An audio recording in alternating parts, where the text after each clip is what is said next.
100 more Logic Pro tips. Hey guys, I'm Charles, artist and producer. This is a sequel video to my first 100 Logic Pro tips video that I released some time ago. If you haven't watched that, feel free to. This is a sequel to that, so we're just going to be extending more tips and tricks, some shortcuts that you can learn in Logic Pro. I don't want to rush through each tip, so this is going to be a really long video because I wanted to give an example and some context around how you would apply these tips in practice with a song that I'm producing right now. So all the tips are time-stamped in the description below. You can skip to one that you're more interested in. And I've also categorized the tips into their bucket sections that you can see in the description as well. Last thing before we get started, if you go through this video and you find any value from it, please like this video by clicking the thumbs up. It really helps support me and support the channel, but it also allows more people to see this video. This is what my Logic session is going to look like going through the video. And for your reference, I am using Logic Pro version 10.7.8. It's the most recent version to date as of the date we are on here. One thing you're going to need to have on before we get started is Logic Pro Advanced Settings. So if you go to Logic Pro Settings down to Advanced here, and you go over to the Advanced tab, just make sure that this checkbox is on, Enable Complete Features. As I said, I want to give an example to each tips and how you would apply these tips. So I'm going to play this song that I've written and produced here. Guys, I'm an artist and producer myself. I'm just going to play from the intro just over the chorus here.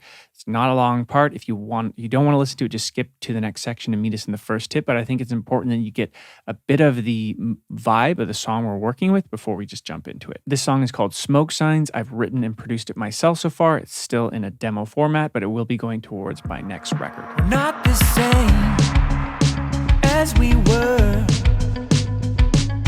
You could paint me pictures with your words. We were straight, clear as day, but you've been slipping into the fog alone. If you're trying to clarify your mind, help me recognize your smoke signs. Shoot a flare into the sky, start a fire in the night, untie your smoke signs. Category number one, let's talk about settings, troubleshooting, and organization. Number one is launching Logic Pro without core audio. What this means is actually, if you're experiencing any type of corruption with maybe a plugin in Logic, then you can actually, and you can't open up Logic Pro. Well, this is a workaround to open up Logic Pro without the audio engine. For example, this happens to me sometimes when I use paid plugins, and it's happened before when I specifically use some FabFilter paid plugins. I'm not sure why, but if I have, for example, a FabFilter plugin, this is a paid plugin that you may or may not be familiar with, but one example would be a limiter. It's called the FabFilter Pro L. So sometimes this has happened in the past where I actually can't open up this Logic file anymore from a Mac Finder window because something is corrupt with the actual plugin. So that's a bummer because you actually can't even get the file open. So a way around that is opening up Logic without core audio. And how to do that is you go to your Mac Finder window. Let's say I want to open this 100 more Logic Pro Tips file. I'm going to double click, but I'm also going to hold Control. So I'm holding Control, double click. And this is going to ask me, do you want to launch the core audio driver? You either can launch it or don't launch it. I'm going to not launch it so I can actually go and delete the plugin that is actually causing the corruption. So I would go here and remove that FabFilter plugin as an example, and then I could go back up to Logic Pro Settings, Audio, turn back on the core audio here. So I can apply this, and we're back up and running. Tip number two is called Auto Progress Colors. This happens when you're starting a new Logic Pro session and you're dragging audio files in. Usually, if it's just the stock Logic file, all those audio files will be blue. You have an option to change those colors, have all those audio tracks be different colors. So how we would do that is if we start a new Logic project and we go to Logic Pro Settings, Display, and under Tracks, you can see track color, auto assign 24 colors or 96 colors. I just have it set at 24 colors. That works for me, but you can go all the way up to 94 colors, and I'll show you what that looks like. If you just had static, it would just be importing as blue. Now, 24 colors would look like this if I go to a Mac Finder window and I drag in some files. let's say I drag in these guitar files. Click holding down and create new tracks. You can see they're all different colors and no longer just the blue. Number 3 is having your regions and tracks being the same color. So default, your region and track can have different colors, and that can work for some people. I like to have it the same. If you want your track and regions to be the same, then you go to Logic Pro, Settings, Display again. Under Tracks, where it says region color, just make sure it says as track color. By default, it's set to individual. So when it's on as track color, I can actually just go to the track and bring up my color box by going Option C, and then choose like a different color, let's say pink, and that's going to choose the entire track. Now see, if I just went to a region and went to like purple, for example, it's going to not just change that region, but the whole, all the regions on the track. Just an extension of this tip, and it's within the same actually tip, but if you want the colors to be beside, for example, this number 7, 8, 9, 10, on the track component, you can go down to track header components and so track color bars.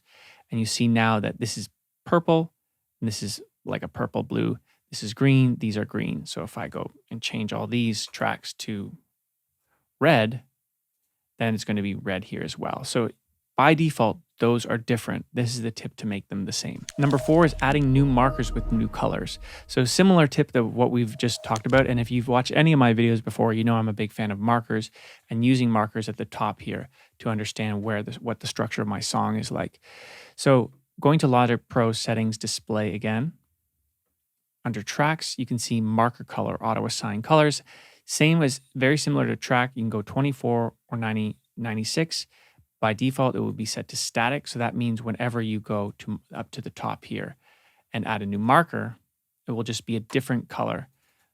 And then it saves you time. You know, you can go outro, for example, and now the outro is a new color. And I don't have to bring up my color box and change it. If you didn't like the auto color, you can bring up Option C again and just change that color. Number 5 is removing default bus sends on new audio tracks that you add in Logic. So you're probably used to adding audio tracks in Logic, right? If I just add a new audio track, notice how it comes with a bus 16 and a bus 18. These are default buses that Logic has created for me. I didn't create these buses. For example, one is the ambience bus, and then there's another small hall vocal bus. I don't want those buses in my project. I don't need those buses. They're just distractions for me. So in order to just add audio tracks without that, you have to go up here to track. You can't just click new audio track because that's just going to just add the audio track for you right away. What you'll need to do is go to new tracks. Here where it says load default patch, just check that off. And then you can create that track. Now we've audio 54. Now we have a clean track going to the stereo out with no sends and no plugins. Once you click off that default patch option, that checkbox there, then when you go and add a new audio track, same thing, it's going to show up without any plugins and without any bus sends. See if I just go track, new audio track, there it is, no effects and no sends. Number 6, when you're working and you've accidentally made a track a bit fatter than the rest, somehow maybe you clicked around and you accidentally did that, and then you're scrolling through and you're holding Option, you're scrolling down and you're minimizing tracks like this, but this one is still fat, and that's super annoying because you have to go here and like try to get it back, you know, where it was, or maybe you did it with 2 and your session kind of looks like this. All tracks are just not in the same height. You want to get that back to normal. Well, you can just go to the track, hold Shift and click on it. And that's going to bring all the tracks to the same height again. The tips that I'm not going through, like when I'm zooming and stuff like this, if you're interested in those kind of tips, make sure you watch the first 100 Logic Pro tips video where I do maybe some more elementary zooming tips and shortcuts like that. This is just an extension of that video. Number 7 is adding the default software instrument in Logic. You'll notice when you go to track, new software instrument track, the classic electric piano comes up, which is a fine and dandy software instrument, and you can get off to the races with that, but it's not always helpful if you never use the classic electric piano. And I just got into the kind of flow where I was never using this classic electric piano a lot. I wanted a different default software instrument every time I added a software instrument, and you can change that. So in order to change the default software instrument, when you go track, new software instrument track, add the classic electric piano as in its current state, open up the library by pressing Y, and then navigate to the software instrument that you want to have as your default. So whether that's a free stock Logic one, or you can even go and add your paid. For example, I might want to go and add the Juno 6, where it's a software instrument, a paid software instrument by Arturia that I use a lot. So for example, if I want to have that as the default, I would have to save that as a channel strip. For example, this would have been a tip that I did in the earlier 100 Logic Pro tips video, saving channel strips, setting, save channel strip setting as, and we can call this maybe my Juno instrument. Channel strip is saved, and I can see my channel strip under user channel strip settings, Juno. And then in the bottom left, 3 dots, I can go here and define as default. If I go track, new software instrument track, boom, I can have my Juno instrument right there. If you're not seeing that, one thing that you might have to check it on is when in track, let's just go new tracks, for example. Make sure when software instrument on is you have the default patch here. If yours says empty channel strip, then you'll just be continually adding empty channel strips. But I saved my Juno as the default, so you want to make sure that default patch is under the instrument here. Number 8 is about plugin management. So if we go and add a software instrument track, by default it's our Juno, and we want to start adding some plugins, well, we can click this empty box and go add, any plugins we want. If we want to add our paid plugins, they're down here, right? Now, as in the earlier 100 Logic Pro tips video, I explained about plugin categories where you can set up your own folders. For example, I have my compressors and my folder here. Those are folders that I added in the plugin manager by going to Logic Pro, Settings, Plugin Manager, and you can add your own folders here. Now, the tip here is when you add a folder, for example, my compressors, they're still buried in alphabetical order here. If I double click on my compressors, go to the beginning and add a dash, press enter, it's not going to jump up to the very first folder. So if I go back to my Juno instrument and add a plugin, notice that my compressors are right at the top here. So you can see how you can get pretty detailed in your organization. You can go dash compressors or dash EQs and organize your plugins that you use most and have them right at the top instead of having them buried in like a hierarchy where you have to go pretty deep, like 3 levels down. Remember, if you're finding any value from this video, please give it a likes up. I would really appreciate it. Number 9 is how to tell the difference between stereo tracks and mono tracks. Sometimes when you're importing tracks, you want to know the difference. And sometimes when you're just working in your session and you're just beginning, you might want to know the difference between a stereo and a mono track. Well, I'm going to show you 4 different ways to actually identify the difference between a stereo and a mono track. The best way would actually just be to play it out of a stereo set of speakers and to understand, is it playing from the left and right, or is it just playing up the middle? Left and right would be a stereo audio track. If it's just in the middle, it would be a mono track. But not all the time you can identify that, especially if you're just training your ears. So here are 3 other ways where you can identify between a stereo and a mono track. Let's go to my electric guitar lead here. The first way in Logic would be to look at this circle. One circle means it's a mono track. If I double click on this, and now it's 2 circles kind of overlapping each other like a Venn diagram, that would mean it's a stereo track. Now, you can't just click on this and it changes a mono track to a stereo track. That doesn't work like that. However, these icons are there to identify between a mono and stereo. Another way to identify a mono track versus a stereo track is actually the volume meter on the track. So this audio 21 track, if I just mono, this meter here is a mono meter. Notice that the stereo out, the meter here is fatter. That's because it's a stereo meter. This fatness is a stereo meter, and this skinniness is a mono meter. So if I play my acoustic guitars, for example, you'll notice in the master track that there are 2 meters. There's a left signal and a right signal coming up. And if I pan this acoustic guitar track all the way to the right, the left signal is going to go completely down to 0, and you'll only have the right signal. Besides that, you can look at the audio waveform itself and see if it's split into 2 or if it's just one waveform.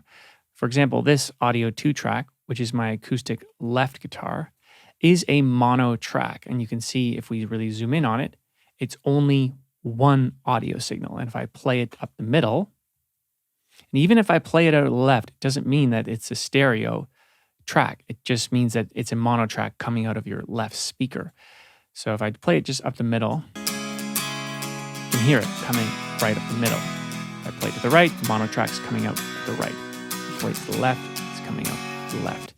Now the thing is, I'm baking these two mono tracks together, one completely left, one completely right, to make, if I bounce those down, that will make a stereo acoustic sound. If I highlight both these tracks and do a mix down, so that would be Command J, and I do a stereo mix down, notice that this one file now here is going to have two pieces of audio in it, right? Is this audio and this audio.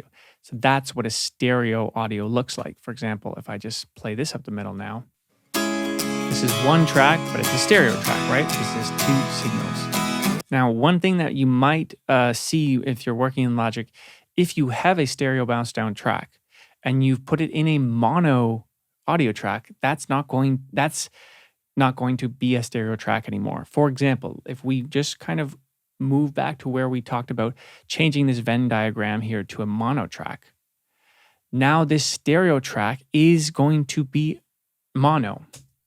It's just up the middle now. If I bring it back to a stereo track, which is what it actually is, it's going to be stereo again. But that doesn't work. You can't take a mono track and make it stereo. The stereo comes from the recording. You have to actually record with two microphones. That's what it means. You can't just take a recording with a mono microphone and make it two. Number 10 is backups, and having all this backup process be automated so you don't even have to worry about it or even think about it. Here's what I do. Doesn't necessarily mean it's right. It works for me. So what I do is I have an automatic time machine backup every hour that is just backing up my entire Mac, which covers all my Logic Pro and production projects. So that's going to an SSD drive. I believe it's SSD. I always get those confused. So either way, that's running and being backed up my entire MacBook. So if something happens, I have that drive with any backup, a time machine backup that I can get started right away. The second thing I do there is anything I bounce out of Logic, I would bounce out into a Google Drive folder on my Mac, but it's actually just being hit up to the cloud. So for example, when I am in Logic and let's say I want to bounce out this song, I would go Command B and bounce that out. And then I would go OK. And over here, under my demos, for example, this is a demos folder that is backed up right to Google Drive. So I have it on my MacBook, but it's also just being pushed up to the cloud as well. You can also get a lot more complex by buying paid apps to do more automatic backups for you. I just think the important thing is to have something automated that you don't have to think about, because when that day comes where you delete something or erase something, at least there's something that you can fall back on that it's just been automated. And also to use some type of cloud storage, because I think cloud storage is very productive when you want to go listen to your mix in the car, for example, or you're going to a different studio, or you're just in commute and you want to listen to your demos. For example, for me, when I bounce out a demo to Drive, it's just automatically on my phone, so I can go to the car right away and just pop it up, and everything's just kind of in sync, and I don't have to think about anything. Number 11, this one's pretty simple. If you were frustrated before because Logic Pro didn't support 32-bit files, now Logic Pro now supports 32-bit files. So import and export. If you have a 32-bit, get that into Logic, work on it. And if you want to get it out of Logic with 32-bit, get it out of Logic with 32-bit. Number 12 is choosing different playback options. So exactly where you want the playhead to play from. So when we go up to the play button here and right click, you have different options, and there's check marks beside the options that you have on currently. So let's go through them. Play from marquee selection would be if you have the marquee tool set up in your command tool or some other tool. And for example, you want to play the acoustic guitars from my marquee selection. So I've marqueed this selection now, and the playhead is here, right? Just after the acoustic guitars. When I press spacebar, it's going to go to the beginning of my marquee selection. Clarify your mind. Help me Next one is play from cycle. So cycle bar is the yellow looper at the top.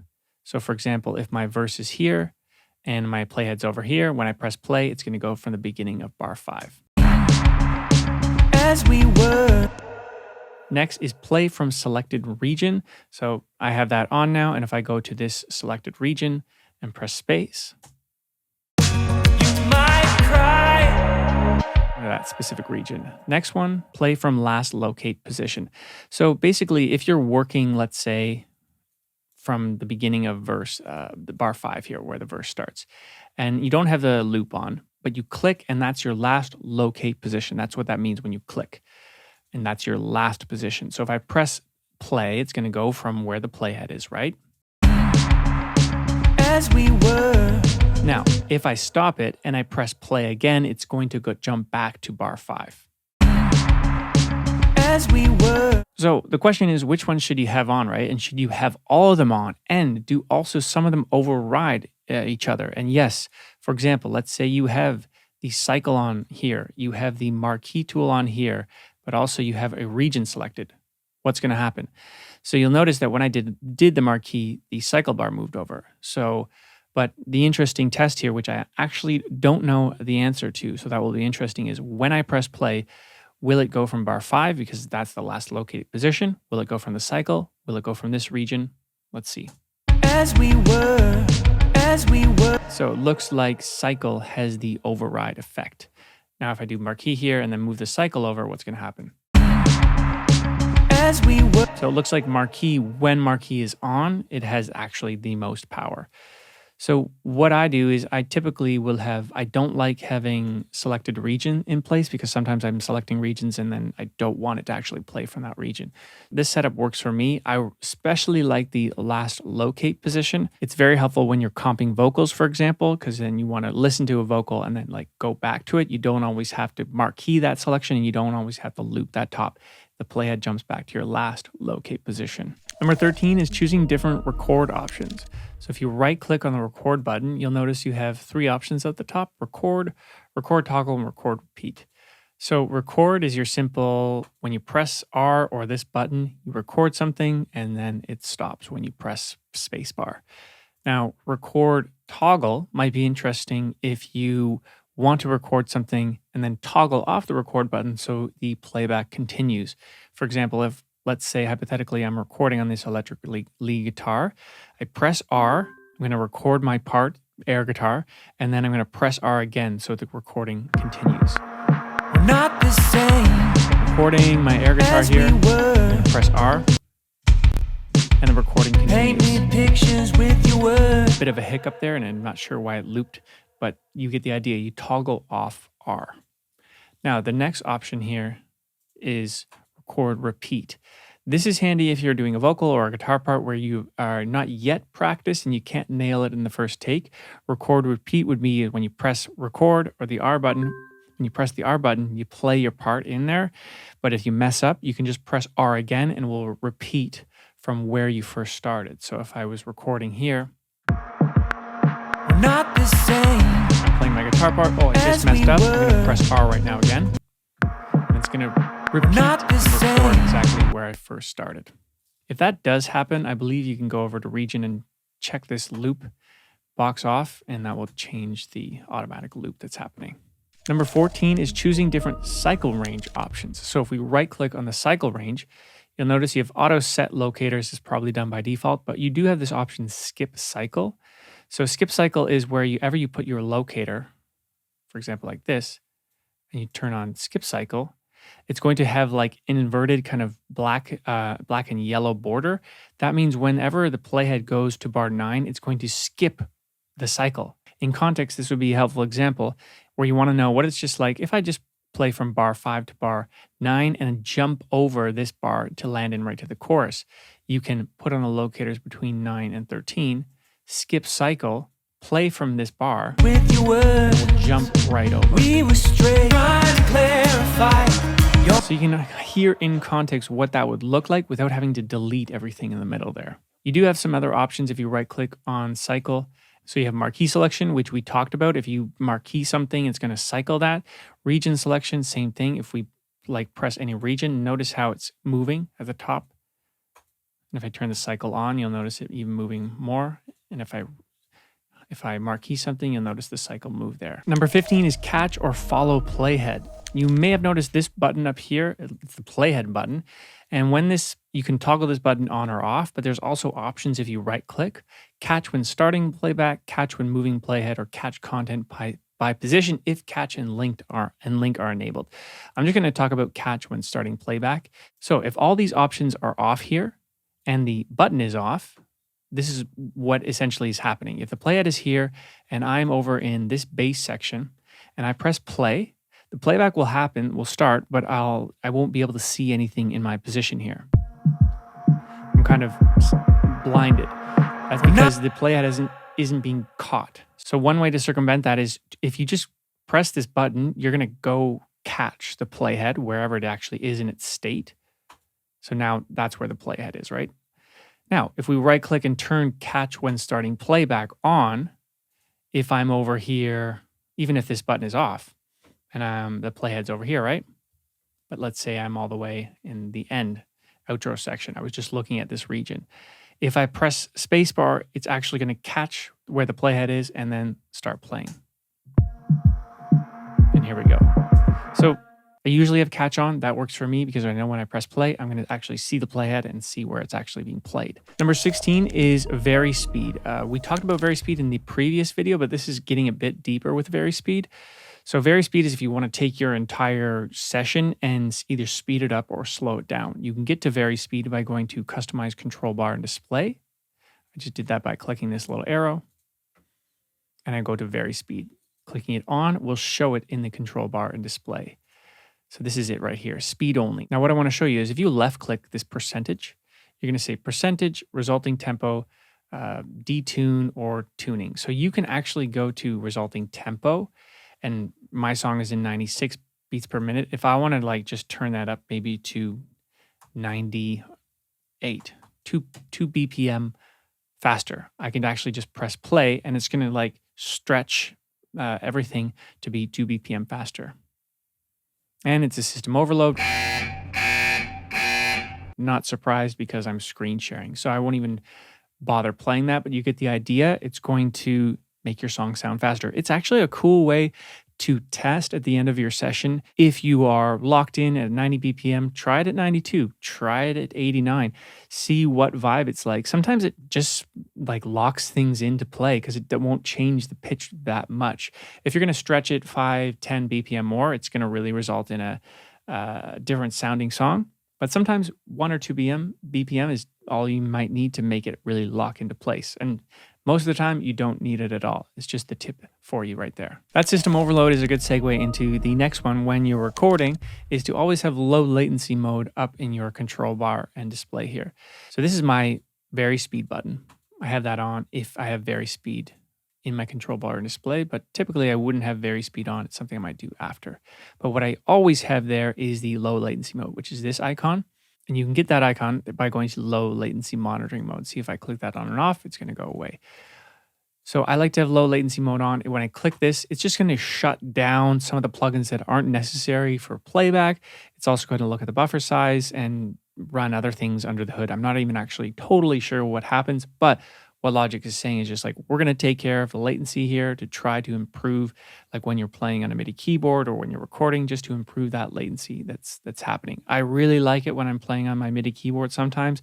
If I'm using a heavy software instrument and I press a key and it's just a bit latent, that's frustrating, especially when you're trying to play in time. So turn on low latency mode and usually that fixes the issue. Let's move on now to the next category, which is editing and workflow. Let's talk about the join tool. It was actually called the glue tool before, and it's in the toolbar. You can go to your command tool and just click on join tool. See, it's the same icon before. It was glue.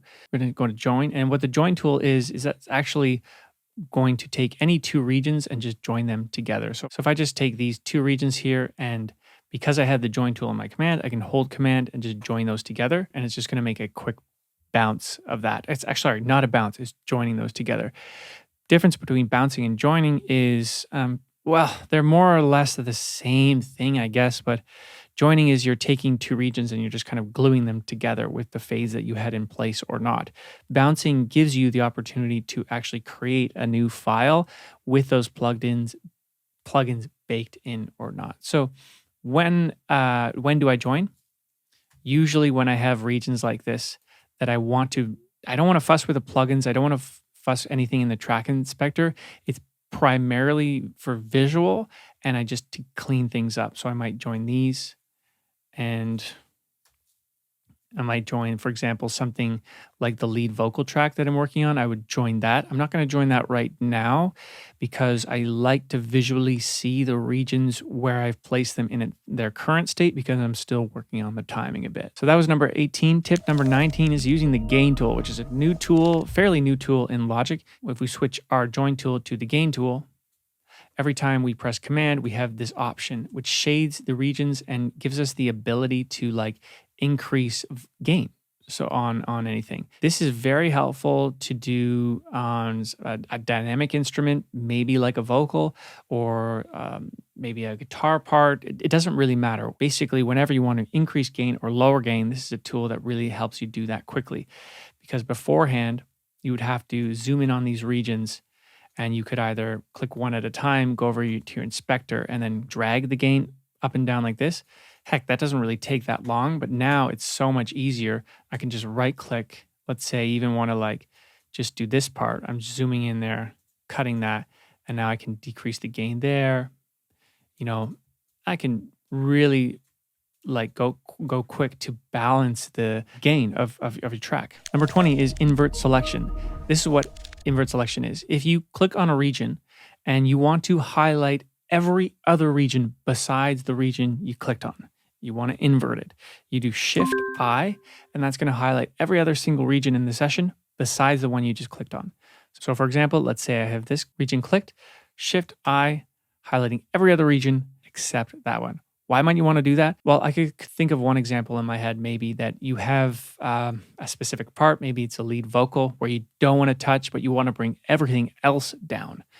So we can bring in our gain tool for this example to provide more context. So let's say in my lead vocal, I have all these parts and I don't, or maybe it's the outro, all these parts here. And I don't want to fuss with that, but I want to bring everything else down. Okay. So Shift I, I'm highlighting every other region now, but I'm not highlighting those selected regions. And you can even do it, let's say if you want the whole vocal track, Shift I. Now hold Command and if I bring the gain down here, notice I'm bringing all the gain down for every other single region relatively. Tip number 21, we're going to go on a little bit of a marquee journey for the next few tips. So 21 would be, let's have your marquee tool in the command for this. So marquee in the command tool. And whenever you press Command, you're going to get the marquee, right? Nothing surprising there. Now, this tip is when you hold Command, hold Option as well. Notice what happens to my cursor. It adds this little kind of pointer plus marquee tool, right? So if I let go of Option, now let me zoom in on that for you so maybe you can just see a bit better. Holding Command, got marquee, right? Holding Option, I have now this cursor. So what that does in context is when you click on a region, it's going to marquee select that entire region. So if I want to marquee select this comp right here, right? I would have to hold marquee, stretch out, and just grab that file. It's pretty quick doing it like that, but one other way you can do it if you know you want to marquee that whole selection is bring up Command with the marquee, hold Option, and then just click the region. And that's going to marquee select that entire thing. So Command Option on a region is going to marquee select that whole region. Number 22, marquee again, looping with marquee. We briefly touched on this a little bit about marquee and cycle options, but super valuable. If you can get away from cycle bar, not that it's bad, I just find for my personal workflow, marquee, once you get it, is faster. Looping any section, pressing spacebar, that's going to loop that specific marquee section. Number 23 is the Marquee Tool mute option. So in context, let's say I'm listening to my chorus here with the drum track on, but I want to listen to it without the drums. So one thing you can do is to marquee the selection, whatever you want muted. So that's marqueed. I can go Control M, and that's going to mute all these regions.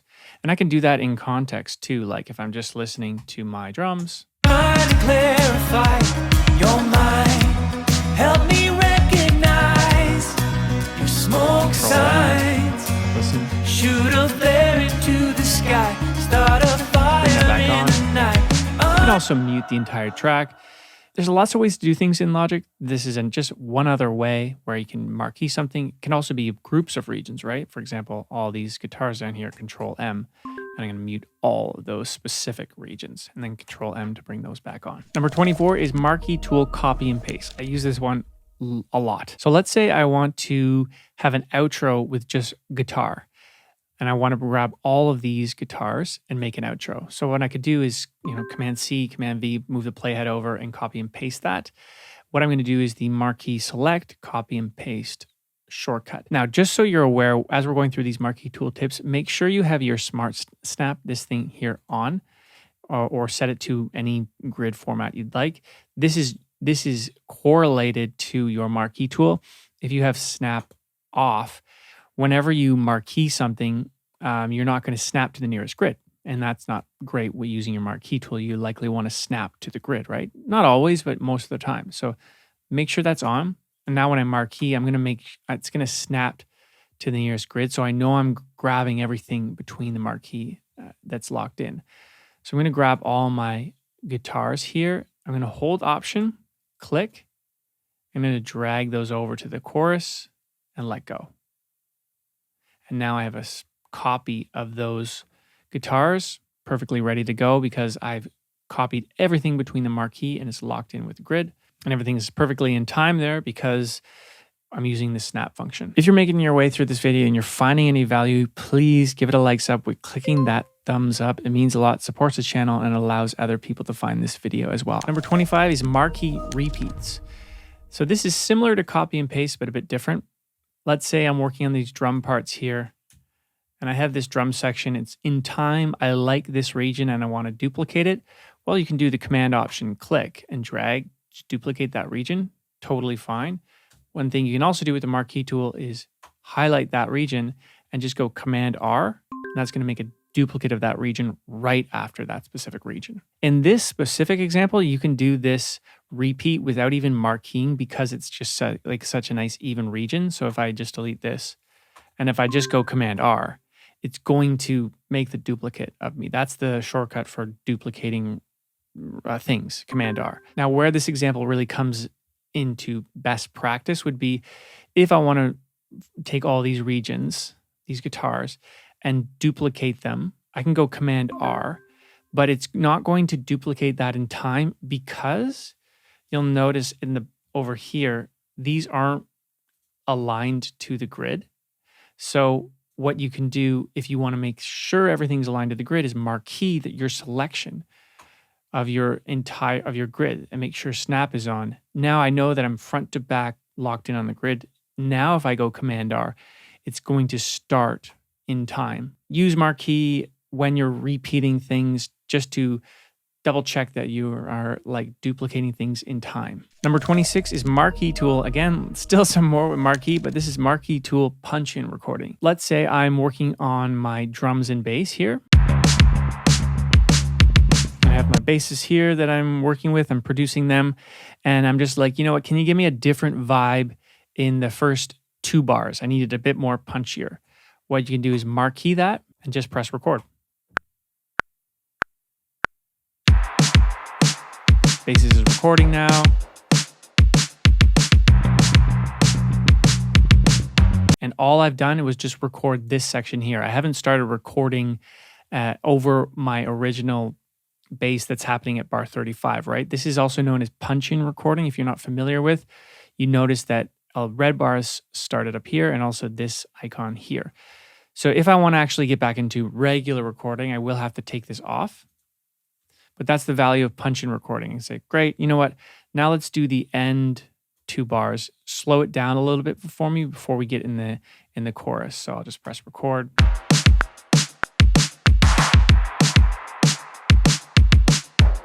And they're recording, and now, boom, the vibe is good. And it's just, you're just punching in the recording wherever the marquee selection is. Number 27 is using the Marquee Tool to create MIDI regions. So if you use software instruments a lot, you can add a new software instrument. One way to create a MIDI region is with the Marquee Tool. Let's say we want a region this big, create a marquee, right click, create MIDI region.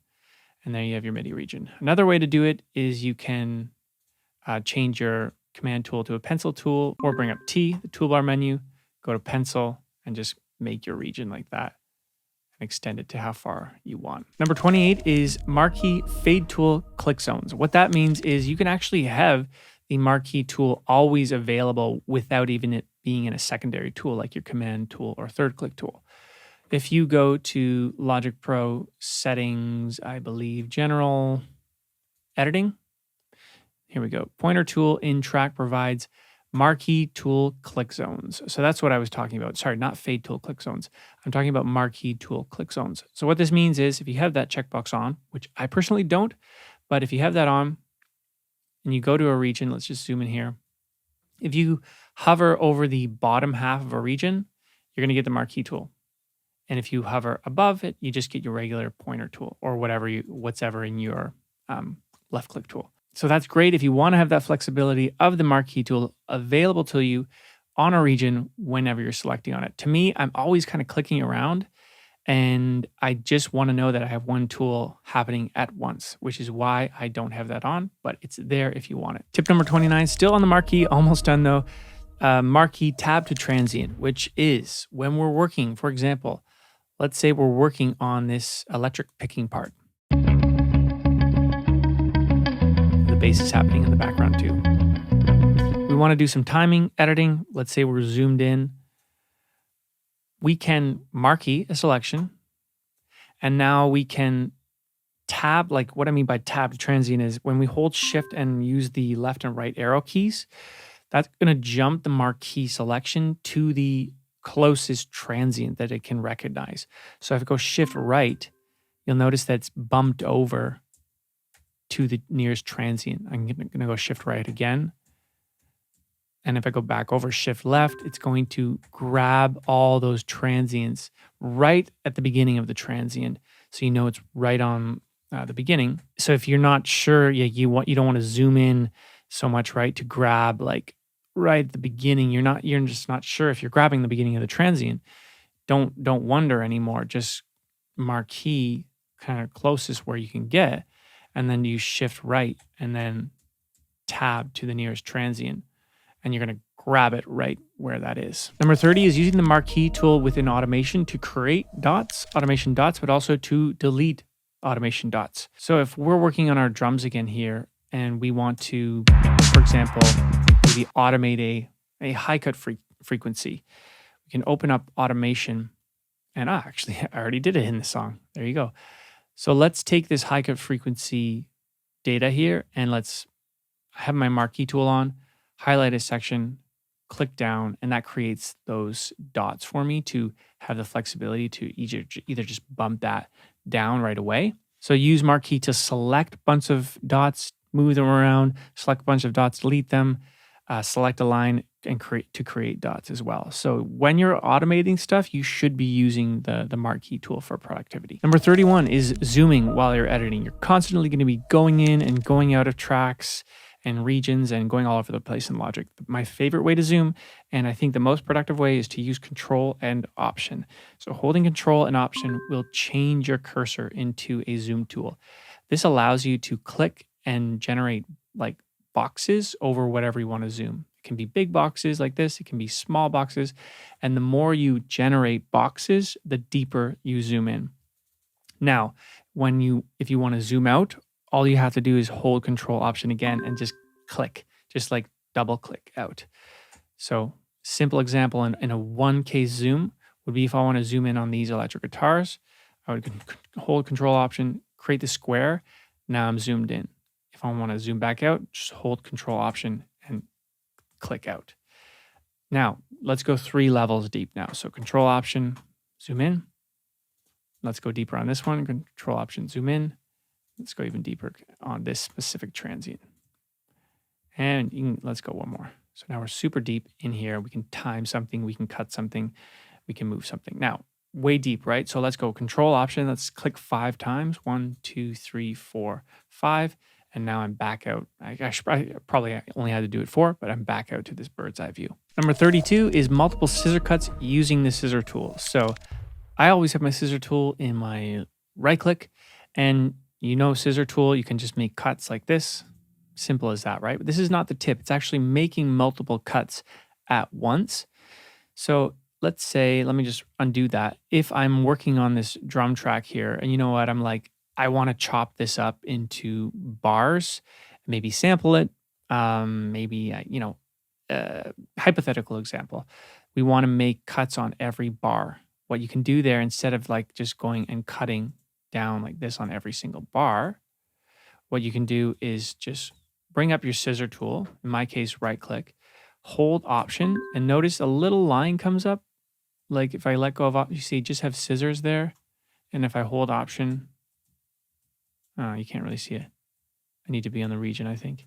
A line comes up. Now, if I hold Option and cut, it's going to cut all my, whatever the head region selected, into bar chunks. And I'm not sure if this is related to your, it could be related to your snap grid.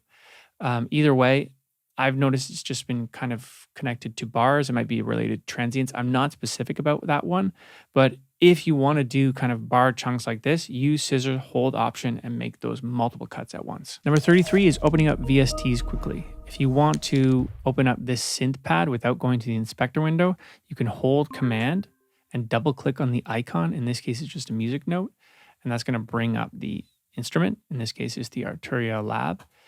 If you're on, or if you want this Juno instrument, just hold Command, double click on this Juno instrument. The track doesn't need to be highlighted itself.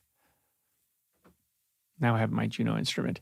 If you are not working on a software instrument and it's an audio track like this bass, if you do that, I believe it just opens the first plugin.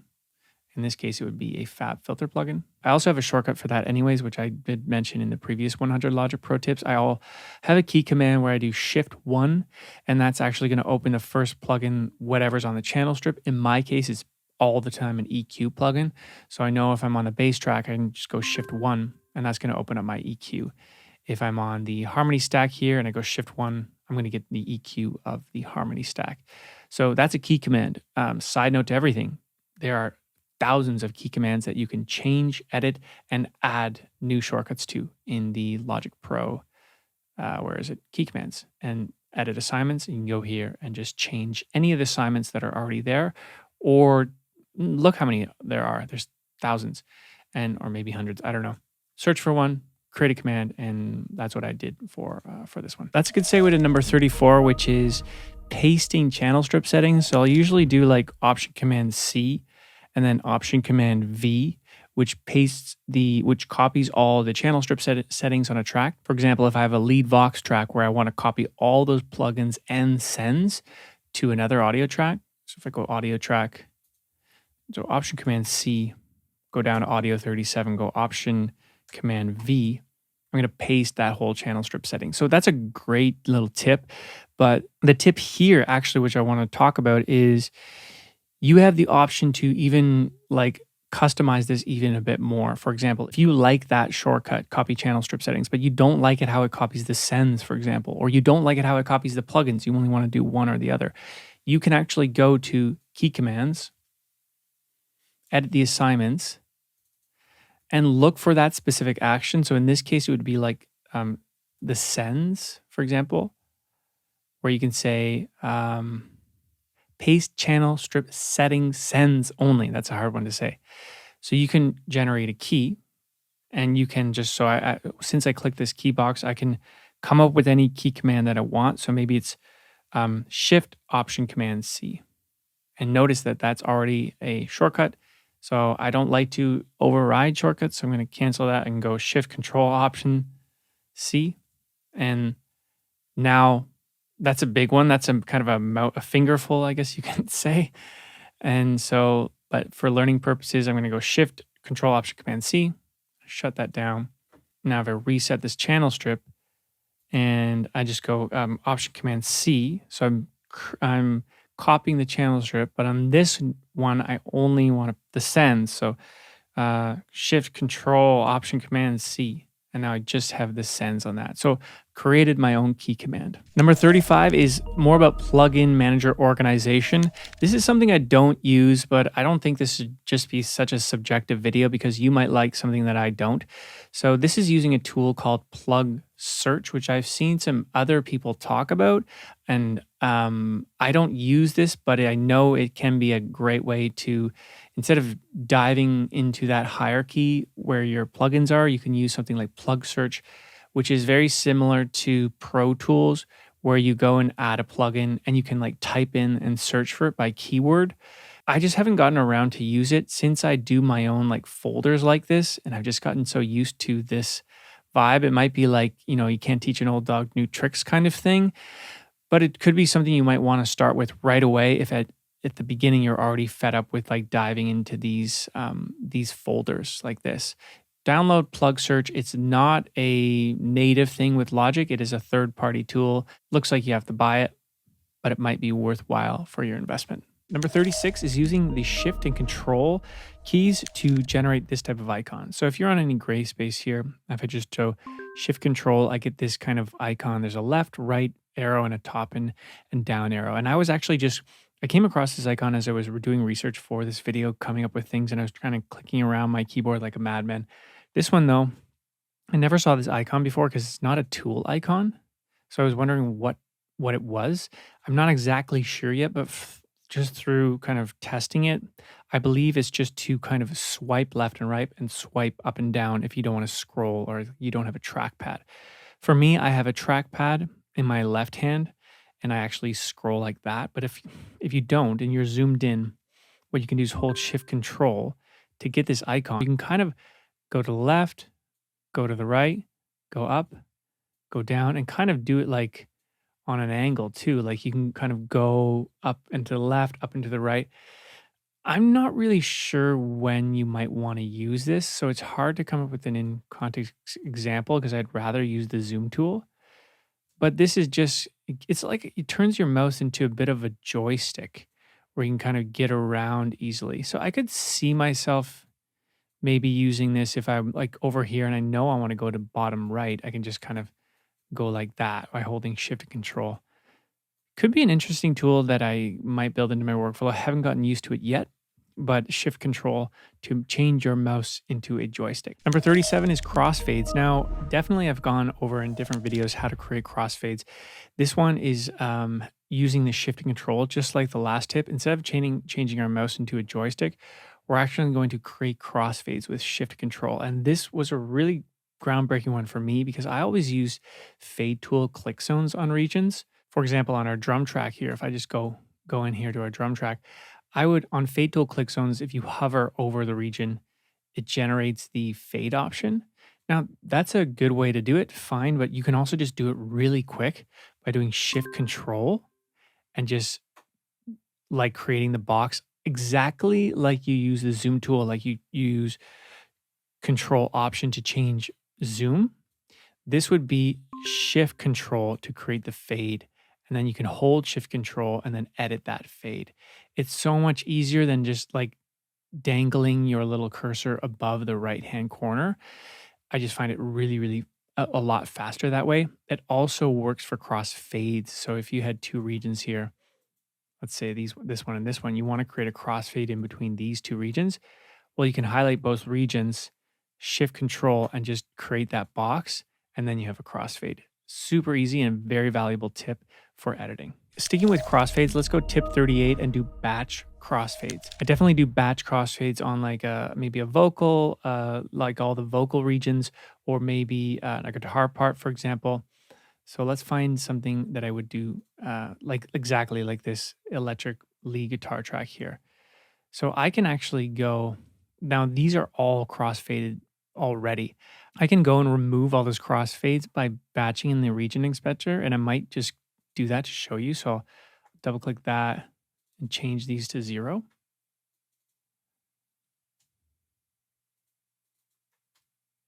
Now there's no crossfades in between these regions, and I can zoom in for you just so you can see there's no crossfades.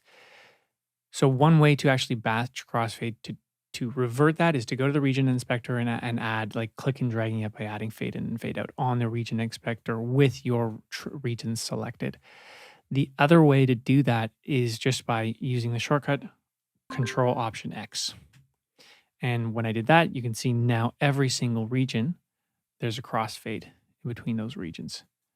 And you can tell Logic how much you want to crossfade in settings. So if you go to Logic Pro settings, general, where is it here? No, it's in audio editing. Here we go. Crossfade time. So you can have that at 6 milliseconds, 0, 20. Really depends what you're working with. Number 39 is selecting regions based on your track selection. So just as I created all these crossfades on these regions, I was able to select all these regions just by clicking the track. So notice I click the track and all these regions are selected. By default, I think, and now I can't even remember anymore, but by default, I think when you click the track, it doesn't select the regions. Either way, you can change that setting in Logic if you don't want that to happen. You just want to click the track and you don't want to have the regions selected. You can override this by holding Option before you click on the track. So Option, click on the track. I have my electric lead pick guitar track selected, but the regions are not selected. I like to do the former, where if I click on the track, I want the regions to be selected. This is the exact use case example. If I wanted to go and crossfade all my regions, I only have to click on the track now and all my regions are selected. That's the workflow that works best for me. Number 40 is Shift M. This will highlight all your muted regions in a production.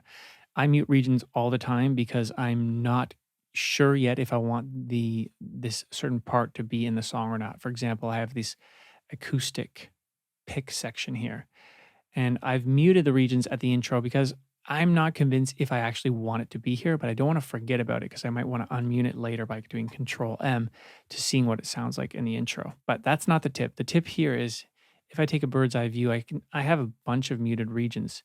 So in order to get them all, I just go Shift M, and now all the muted regions, no matter what track they're on, are selected. I could delete them. I could unmute them all by doing Control M, and it's just a lot easier than going through them and clicking them all one at a time. Number 41 is duplicating tracks, and not only the track, but the MIDI data as well. Super valuable tip that I do a lot because I do a lot of layering in my productions, and I use a lot of the same software instruments. So this synth pad, for example, is an Analog Lab synth. If I want to duplicate the track before, I would do Command D to duplicate the track. Then I would highlight these regions, go Option, click, drag down, and duplicate that MIDI data to get going with the same MIDI data and a software instrument. But if I just undo that, I can do that step in one now by just going to highlighting the track you want to duplicate, holding Option, clicking, and dragging down on that track. Not only is that track going to be duplicated, but it's also duplicated the MIDI data for me. Number 42 is Cut Section. There's this top little toolbar where you can have open if you'd like. And there's, I want to talk about Cut Section, a valuable tool to cut out specific, like a section of your song that will keep your song in time. So if, for example, I'm producing this bridge part and I'm like, you know what, the bridge sucks, I don't want it anymore. What I'll do is completely highlight the bridge by selecting it with the locators and then just going up here to Cut Section. And that's going to snap everything in. So it's not going to leave just this empty space if I just went in and deleted all those regions, right? And I know for a fact everything is going to be perfectly in time and it's just going to sound great. If I didn't want to first cut the section, you can bring in another tip earlier that we talked about, where if you just locate the bridge and then go to Skip Cycle where the locators are, then you can at least have a listen to what it would sound like without the bridge. So if I play, the playhead is just going to skip right here and then into that, just after the bridge. You might try to clarify your mind. Let's go to tip number 43 and talk about repeat section. And if you haven't guessed it, it's the total opposite with the cut section. You're just actually repeating the section. So if I actually liked the bridge in this case, these are all kind of in context examples that happen in my daily life as a producer. I'll be like, oh, you know what? The bridge actually sounds cool. And I even want to double that bridge so I can have the second part be an instrumental or a build up to the last chorus. I'll locate the bridge with the selector tool or the cycle range tool, and then I'll repeat the section. And then it's going to push everything back and align everything in perfect time so I can just keep producing. And it's everything under the selector tool. So it's all the regions below here as well. It's just like it's way easier doing that than what I used to do, which is like grab everything, like zoom out, grab everything, and then like drag everything over, like trying to line it up. And, it's fine to do it like that, but the repeat and cut tools are just going to have everything locked into the grid, and it's going to push things around and making the space so everything will just be continuously in time. Number 44 is powering down and hiding tracks.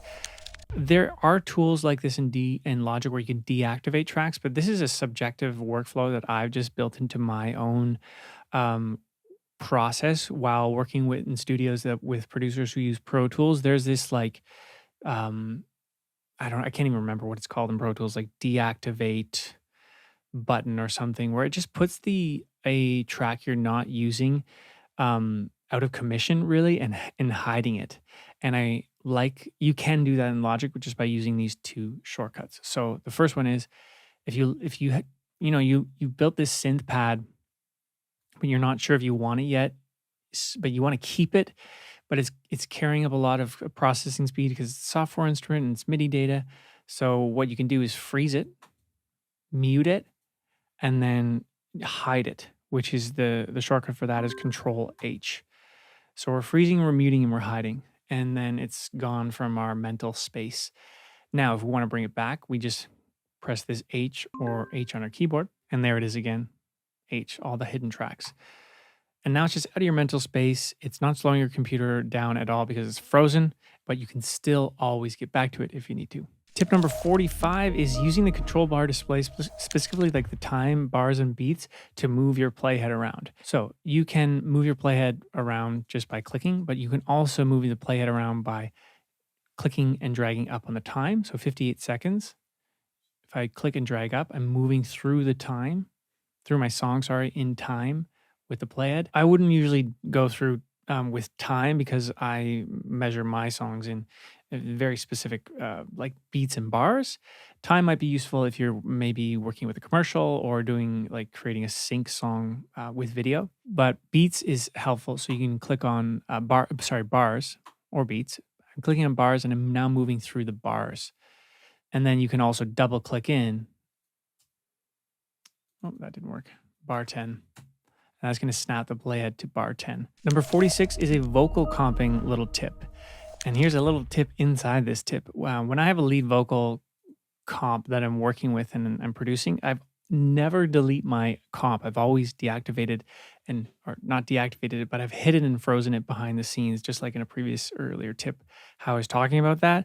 I can press H to open up my hidden tracks, and you can see I have my lead vox comp here where I have all the takes. So I can go back and get any of those takes if I need to. And it's just hidden behind the scenes, and it's usually frozen too. So I'm going to show you this actual tip now within vocal comping. If you're comping a vocal and you're in this kind of interface, this experience here, and you're going through the takes like this, but you notice that one take you've played a little bit after the beat or before the beat, but you can't shift the timing because it's locked into the comp. For example, if I like this take, and I also, I like this take and this take, what I can do to actually use that comp, but I put it in time first, is just take this quick swiping icon off. It looks like a little pyramid. If I click that, now I'm going to have the scissors, which means I can edit the takes now. So I can click on either one and actually nudge it. So I might click on this one or this one and actually hold Option and nudge that transient over till it lands on the playhead. Or for example, this one, I can nudge it to the right so it lands on the playhead. And then I can actually use that take with this first take. Tip number 47 is using the groove track to align a lead vocal with harmony tracks underneath it. This is my lead vocal, and I would have lots of harmonies. So you can see here I have doubles. Why don't we work with the doubles, because it's the same idea of all these tracks here. And when you work with doubles or harmonies, you want the audio signals lined up right below each other so everything is kind of clean and in pocket. What you can do is turn on the groove track here on your lead vocal. And by the way, subjective thing again, because I don't do this, I like to time my harmonies and doubles manually so I know that for sure they're in time. You can also use plugins like Vocaline does this. I've never used that either. I just kind of do it manually. I enjoy the process of doing it that way. But with the groove track, turn that on, leave Vox as the groove track, and then we'll turn on the anything we want to groove to the groove track. So these 3 as well. Now, if your vocals are completely out of time, it's not just going to work magically, but it's going to help. It can help get your harmonies and doubles in pocket, but it will depend on how much in or out of time you are originally. Tip number 48 is using Command-Option-T on any audio region to get information on that region and to do some cool things. And this can be used as an example on anything. I would use it typically if you want to time something, but Command-Option-T is the shortcut. It's going to analyze what the audio file is. You can see here, and you can actually put it in a different timing. If you want to half time it right away, we can go down to 47.9. With samples, it would be great in context example to use this if you want to bring a sample down. And you just press OK, and you can see that's actually moved that into halftime. Tip number 49 is adding photos to the notes editor in Logic. So there is a notes editor. For example, I usually write my lyrics in here. If not, I'm writing them on the phone or in the Notes app. Or sometimes if I want to go analog, I'll just write pen and paper. This tip, though, is helpful. If you do the pen and paper approach, you can just take a picture of your notes on your phone, for example. Let me take just a picture of myself. And then airdrop it over to... That's an intense picture. I'm airdropping this over to myself here. Make sure you're on edit mode. If you're in Notes, just click edit. Make some space for the photo, and I'll drag this photo in. There it is. And now I have a photo of myself. Obviously, you wouldn't put a photo of yourself in there, but what you might want to use is the photo of your lyrics. Or if it's not your lyrics, sometimes if you're working with analog gear and you've set your preamp the right way, and then you're coming back into recording vocals the next day, or even if you have a synth and you've set the attack and release dials like the way you want it, take a picture of it. For example, let's say I have these dials set up correctly. This is probably a better example. I'm going to take that picture, and then I'm going to send that picture over. And because I don't need to necessarily look at myself, unless I was like, hey, this is how happy I was when I wrote this song, which is, maybe not a bad idea to remember. And then this is the picture of where I had my synth, for example, and the settings of the synth. Tip number 50, halfway through. And again, if you're finding any value in this video so far, please like it by giving it a thumbs up. And hey, if you like Logic Pro and you want to learn more about music production, subscribe to this channel. I'm an artist and producer myself. I do this for a living, and on the side, I teach you to do the same. So number 50 is to include mixer undo steps in the mixer window. So when you're using the mixer window and you're like changing volume and stuff like this, that typically you can't undo that type of thing. But you can have that happen if you open up a mixer window by pressing Command 2, and then go to Edit. And down here it says Include Mixer Undo Steps in Project Undo History. Now when you do something like this on the bass, boom, bring it down, you can actually undo that by Command Z. Before that, if that was not there and I went there and moved the bass and I tried to do Command Z, notice that that's not working. So very helpful to have that on if you like. Number 51 is to use the Metronome Tap Tempo. So when you're starting a Logic project and you're not really sure of the tempo yet, but you have a rhythm and feel of the song that you'd like to produce in your head, what you can do is actually find, and there's no default shortcut for this. You'd have to come up with your own. So you can go Logic Pro Key Commands, Edit Assignments, and look for Tap. You'll notice Tap Tempo, which is a global command, so you'll have to find something new. And I don't do this, but I think it would be helpful if you'd like. That's why I'm making it. Basically, what Tap Tempo means is while you click on the key, whatever it is, and if you go fast, that means it's like you're trying to guess what the BPM of your project will be, because you might be humming a song and you're like, it's a tempo that sounds like this. So you might tap like that and Logic is going to guess. It's going to be like, we think your project is in 85 beats per minute. And then you can set the project at 85 and then go from there. Tip number 52 is free tempo recording in Logic. This is a new feature in Logic only a few months ago. And again, not a feature I use because I would much prefer to record in tempo. But this is very useful, and maybe it's because I haven't used it yet. It's very useful for those who are just creating ideas and not really worried about tempo right now. You're just in that early, really creative phase. What this is let's go. Let's go open Customize Control Bar and Display, and click on Free Tempo Recording. And then it will pop this little red circle with a dotted red circle around it. If we actually record with this record button, it's not going to take tempo in mind, and you're not going to record with a metronome at all. And you're going to do your best to record in time, in whatever time you think is the beat per minute. And then Logic is going to do the rest of the work, where it's going to try to put your recording in time with whatever tempo your song is in. So if I'm, for example, recording with this synth pad with free tempo recording, I can just play my thing. And then when I stop recording, you're going to notice that Logic gives me these options. So you can apply the region tempo to the project. You can apply an average region tempo to the project and apply project tempo to region, or you can not analyze anything at all. What I would probably do in this situation would be to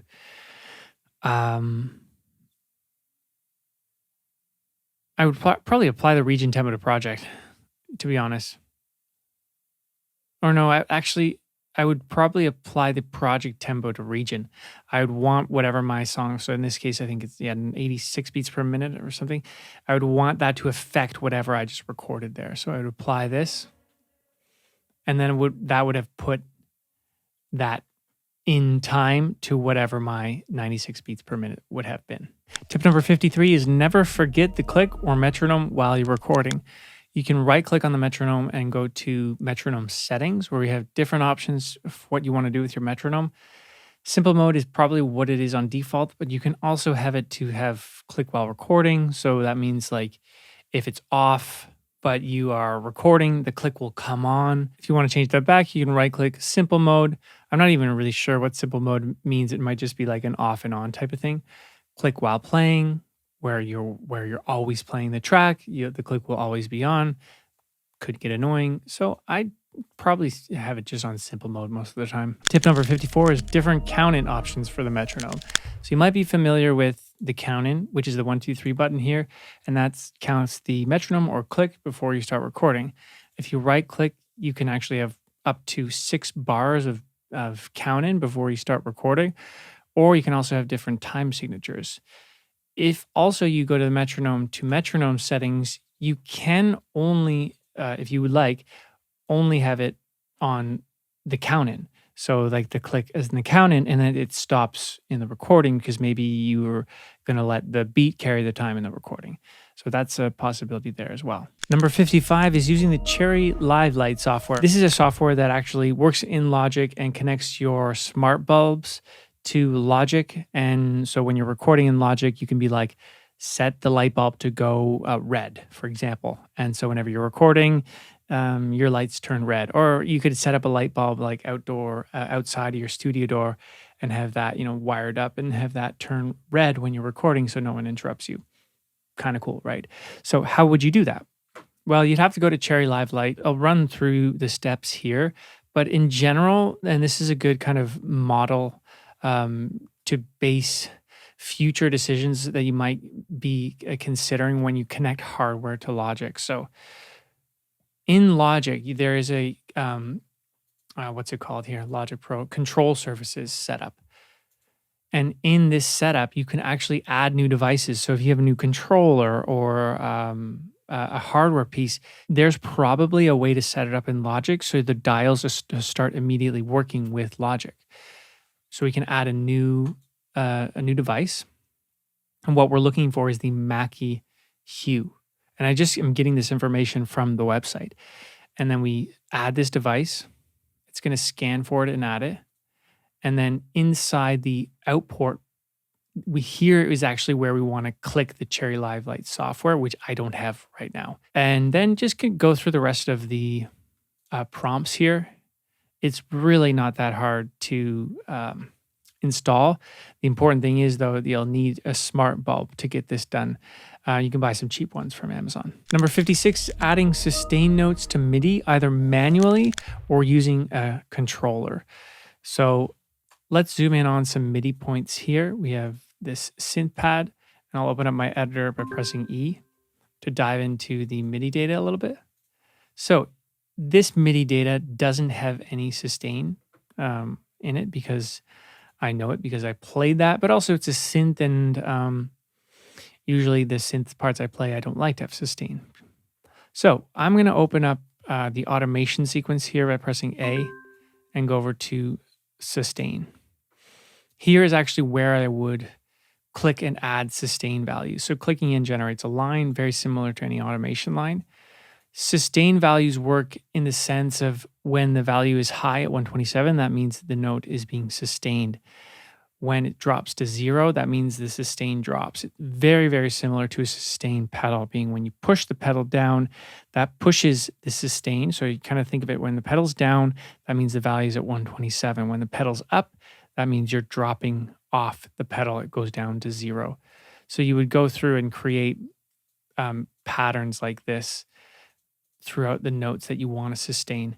That's one way to do it manually. The other way to do it is you can actually just, if you have the sustain pedal, and I do under my desk, and it's connected to my controller, so I can literally just highlight this, solo it out, press record, not record anything, but actually record my foot underneath the desk, actually pressing the sustain pedal. So here we go, recording over. We're going to merge the sustain in with the pedal right into.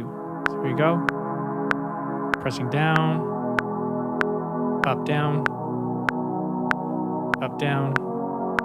and now a lot, just so you can see the lines and you can actually see them visually coming in there. So you can see the sustain notes in with the vertical shaded out lines here, but if I get into the track and go to sustain, you can see all the sustain that I recorded in there manually, I guess, with my controller pedal. Tip number 57 is recording MIDI effects data right into the track itself. So if you use MIDI effects a lot, you're going to really like this one. It's a fairly new feature, I think, as well in Logic, and a valuable one to edit the MIDI effects data that you're experimenting with. So if we add a software instrument, in our case, we have a Juno instrument, and if I just played anything on the Juno, it'd sound pretty basic, right? We can add MIDI effects. Any of these MIDI effects will work. I'll add the arpeggiator because you can really hear it in real time here. So if I just recorded that in, typically without it, when this feature wasn't even around, it would just look something like this.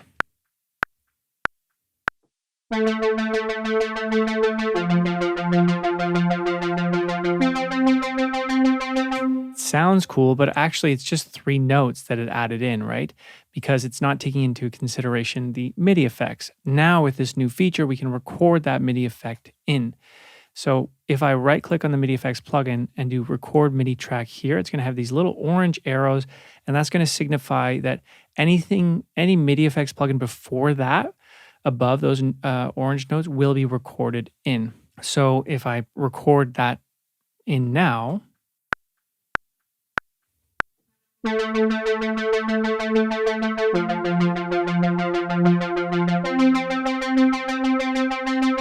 going to see all those MIDI notes if I just open the editor. And you can see now I can actually edit what that sounds like, but beforehand, those were just 1 notes. Tip number 58 is actually a little drummer tracks trick you can use to help you speed up your workflow by getting grooves in your song. I use drummer tracks a lot in Logic, especially at the early stage, to get vibes. I'm not a drummer, so they're very helpful to come up with cool patterns. Now, one thing I use a lot in the drummers is this under here, the 3 dots, where it says keep settings when changing drummers, or keep the drum kit when changing drummers. So for example, I might have just right off the bat, chosen this Bluebird drum set and start making a pattern. And maybe I spend, a few minutes on this, getting something I like. And then after a while, I'm like, you know what? Actually, I don't like the drum set, but I want to keep that pattern. So I keep the settings when changing drummers. So my pattern's going to change, my pattern's going to remain the same, but then I can go to a different sounding drum set. So I can open up my library here and click on an East Bay drum set. And now I can go different sounding drum set, same pattern. You can also do the same thing with drum kit. If you like the drum kit, you want to change the pattern or something else, you can keep those things while you cycle through different drum sets. Because before that, if you had those off and you spend some time working on the pattern, you're like, I hate that drum. And then you go to an alternative indie disco kit, that's going to change the drummer, which is going to change the pattern. So really helpful tip if you spend some time already customizing a drum pattern or drum kit that you like. Tip number 59 is to adjust the grid LCD screen in your main editing window so you know where to place transients, audio transients, or MIDI data. And this also happens to be helpful with the MIDI editor as well. So in order to change the grid format, you do that in the control display, and it's actually where the 16th note is. So all my grids, if I zoom in, I can zoom in now to a 16th note where those lines are. You can also change this to whatever you want if you only want them to be quarter notes or eighth notes. For example, quarter notes. Now look, every vertical line here is a quarter note. So helpful when you're working in that set value. If you're working in quarter notes because you're placing snares or you're working in MIDI data, in MIDI land, and you want a melody that's a 16th note, change your grid value so you make sure that you're placing your notes in time. Tip number 60 is using Qrange or Q strength, any of the Q values in the region inspector, to make your quantization a little bit more human if it's feeling a bit too robotic. So you can do this with MIDI and audio. It's in the region inspector. So with MIDI first in synth pad, if we're like, all right, we need this locked in quantized, we can turn quantization on. And then that opens up these Q values here where we can flam notes, it's like a strum. We also have the range of quantization and the strength. So you can click and drag that down. It's kind of like your mix knob of how strong you want that quantization to be. I would play with the Q range value. And I think the best way to learn this is how I do it, because I'm not really sure, I can't think in milliseconds or ticks. That doesn't mean anything to me. But what means something to me is visually when I click up and drag up, I can see my MIDI notes changing, right? When I click and drag down, I can see these MIDI notes changing. Visually look at okay, I want the notes to be a bit behind the beat. Let's play with something like this and then listen back to see how it fits in within your beat. Tip number 61 is actually seeing the drum name elements when you're working with a software drum kit. So if I add a new software instrument track and make it a drum kit, and then when I'm in my MIDI editor, I can't see any of the drum names, right? I know they're here, but it's super annoying because I can't see them. So two ways actually to get that up quickly. You can go to View and View Drum Names, and that's actually going to have them right here. Or you can just, let me get out of that, go back in. You can just, the faster way actually is just zooming in. So holding Command on where the keys are and just scrolling down, and then the names appear as there's space for them. That was so hard for me at the beginning because I was just blindly going through them on my controller and guessing what it was, but simply just zoom in the MIDI editor and the drum names will show up. Number 62 is in the MIDI editor again, and we're going to talk about selecting multiple MIDI notes to improve your productivity there. And I went pretty deep into MIDI editor land and shortcuts where you can do with MIDI notes in the other 100 Logic Pro video. But this one was a tip that I was missing that I'm doing more regularly because I'm in MIDI land a lot and I'm clicking notes like this and, I'm going to turn the preview off so we don't have to hear all that stuff. But I'm working in this land a lot. So one tip you can do here is it's Shift P. And basically, if I'm like working on a chord progression and I know that this note, for example, and this note here, I'm going to just highlight them all by holding Shift. I know that these 3 notes in the chord, I want all those notes to be shorter. I can go Shift P, and that's going to highlight all those notes, all the same notes. And then I can actually scroll them all down. I can hold Shift Option to make them all the same length, or I can just bring them down. It's really helpful if I also want to like transpose them all down or transpose them all up by holding Shift Option down or Shift Option up arrow. Knowing how to select, lengthen, shorten, move, transpose up and down in MIDI land here is going to really improve your speed. And I suggest spending 10-15 minutes getting to know these shortcuts. And they're all basically, you can find the shortcuts by even right-clicking here. A lot of them are right in here. If you right-click on a MIDI note, you can see them, or just watch the other video that I have that you can learn them too. Tip number 63, let's stay in MIDI land and do the last cool MIDI tip. I do this one a lot, especially when I'm transposing songs, when I'm producing songs. I'll usually I might start it in like C major, and then after a while, I'm like, oh, we need to transpose this down because it's not fitting my voice. So I'm transposing MIDI, and sometimes what happens is I might transpose the bass too much, where the bass is way too low that I have to bring up the bass or just rewrite the whole song. Either way, here's the tip. When you're in MIDI land, and I don't know why I keep calling it MIDI land, but I think I'm getting used to that. Just go Shift up arrow or down arrow is going to select all the highest MIDI notes and all the lowest MIDI notes. So Shift up, see it's selected every highest MIDI note there is in each chord, and then Shift down would be every low note. So if I'm like those bass notes are now just way too low, I'll just go Shift down, highlight them all, and remove them. What I could also do there, if I want to have them up top, I could go Shift down, hold Option, and make a copy of them.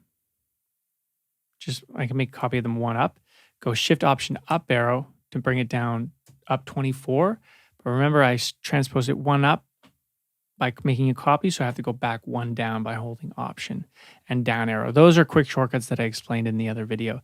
Then I can go Shift down arrow again to highlight all these low ones and just remove them. I don't need them anymore because they're too low. Let's move on to the next category, which is production. Number 64 is there's 2,500 new Logic Pro sounds with the recent update. Those include, I believe, Apple Logic Pro loops and different added software instruments and presets that Logic has added.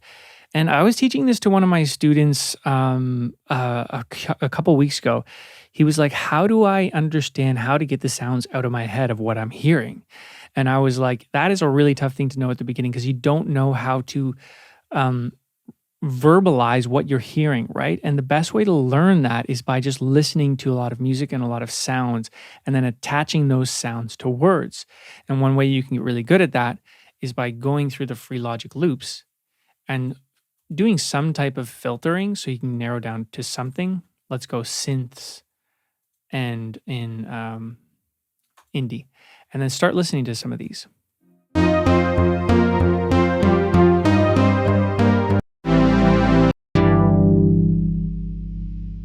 Disco pop synth stab. So if that was the first time you heard what a stab sounds like, you know that's what a stab sounds like. Or what does a tension synth sound like? No, or what does a super echo synth sound like? And it's just about building that vocabulary in your head, attaching sounds to words. So a long-winded answer there for that tip, but in general, lots of really great new free sounds with the new update in Logic. Tip number 65 is using chants in Drum Machine Designer Step Sequencer. A lot of this is tongue twisters in today's tips. So I like to use the Step Sequencer when I'm using samples to create beats. Very simple beat that I've created in this song. Simple kick snare pattern. And I created that using the step sequencer like this.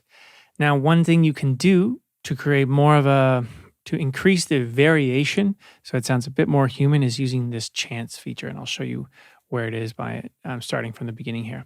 Inside each drum element in the step sequencer, you can click the drop down and then add certain parameters. For example, I can add like a gate feature, a tie, loop, offset, step rate, skip. All of these things add more, can make your pattern more interesting.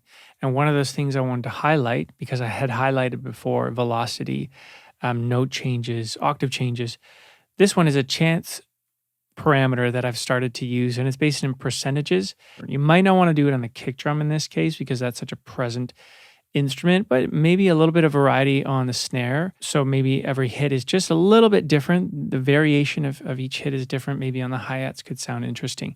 You could really dial down into a human sound when it's still MIDI, and chance is a great feature for that. Tip number 66 is using the Logic Pro Drum Machine Designer as well, but instead of like picking and choosing one-off, one-shot samples, we're actually going to be using like a drum breakbeat that you might have got from a pack or library, or maybe you've played it yourself. We're going to drag that into Logic and chop that up. And it's very, very easy to do. So I like drum breaks a lot, and I have a lot of them on Splice. For example, something like this. Very simple break, right? I'm going to click and drag that into Logic here. I'm not going to let go yet because I'm going to go over to the left-hand side, and it's going to give me some options. And I can add it as a drum machine designer. So right there, click and let go. Logic is going to do its thing. And now I have a drum kit because Logic has looked at all the transients and then separated all the instruments. So now I can actually go, if I can hear the thing, let me solo it. Bring it back up. And I can play on my keyboard all those elements that were in that break. So I can recreate a new pattern because I was like, oh, that break is cool, but I wish it just did something else. And I don't have to actually play it. I can still open up a drum sequencer here. And I can actually create a new pattern and go out about like that. Tips before, adding velocity, repeats, notes, octaves, any other type of parameter, chance we just talked about to make it sound a bit more human. This is a great segue tip, still on drums and still using samples. But let's say you don't have breakbeat libraries, you don't even know where to start with patterns. Here's where you should start. You start with drummer tracks and you build a pattern like we discussed before, finding a bit of a drummer that you like. Maybe it's a rock drummer. Try them all. They're all they don't like. Even if you're not a rock artist, still go into the rock kits because they sound cool. Here is not necessarily about the sound. We don't care about the sound in this. We care about the pattern. So here's where, and try to have that idea when you're going into it. In this tip is, I'm not really concerned about the sound of the drums. I'm concerned about the pattern. And I'm going to dial in on this below, the quadratic here, and the instruments. And then I'm going to basically just re-supplement all that pattern with new samples. So for example, let's say I'm in this kit down here, an East Bay kit, and I really like this pattern.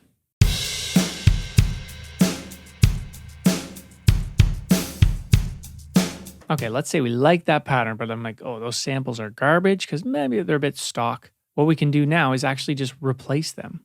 Just change this drummer information by right-clicking and doing convert to MIDI region. And that just changed all the drummer information to MIDI data. So look, this is all the MIDI data.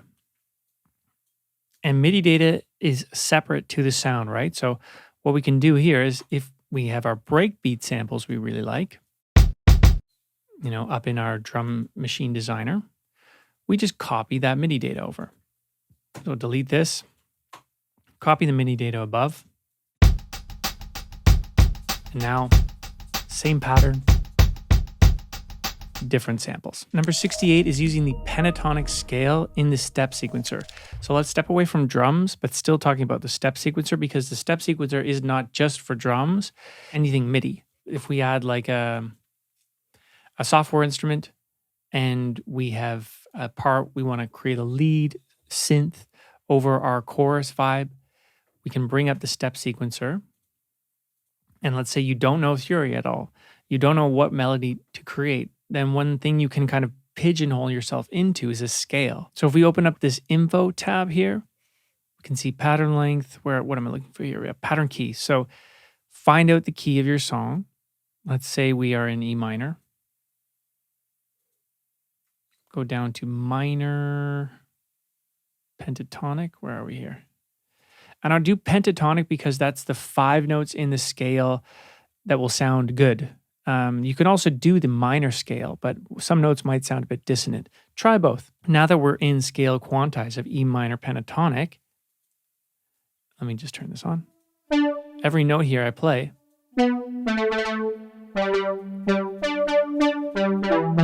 actually is going to sound good. Like, that didn't even sound that bad. I mean, obviously, you get the idea, but you can just have fun with like creating a bit of a pattern. I have no idea what I'm doing right now.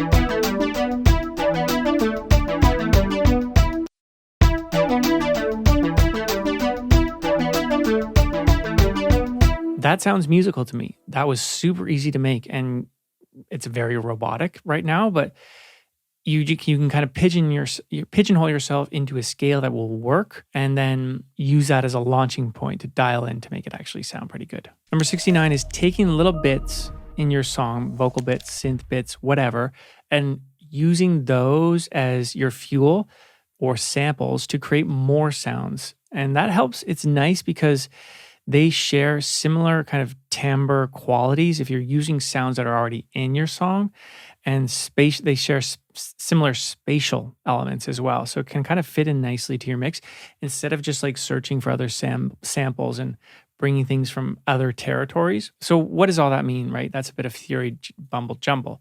What I mean by this is like take a bit of your lead vocal, like this little bit here, when I'm just singing. Ignite, verify your mind. Help me recognize. So I'm going to take that bit. I'm going to make a copy by holding Option and dragging down. And I'm going to drag it all the way to the bottom, just like I did before with the Drum Machine Designer, but I'm going to bring it into the Quick Sampler Optimized. That's going to like create a bounce, a copy of that file, and separate a new track for me. So I can actually be in this sampler and sample my own voice. So if I just play, I'm soloed out. So let me solo my sampled voice here. Clarify.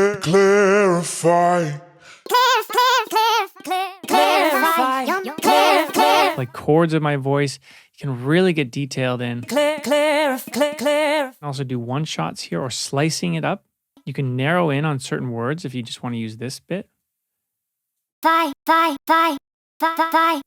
Pitching it down. You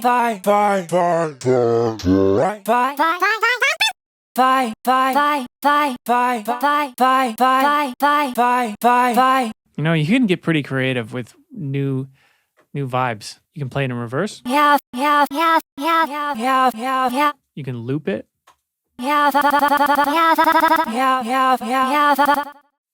That actually could be an interesting idea. And let's just create a marquee region there. Let's put the note in. Something with that tremolo effect could sound interesting with a bunch of reverb on it. And maybe EQing it a bit.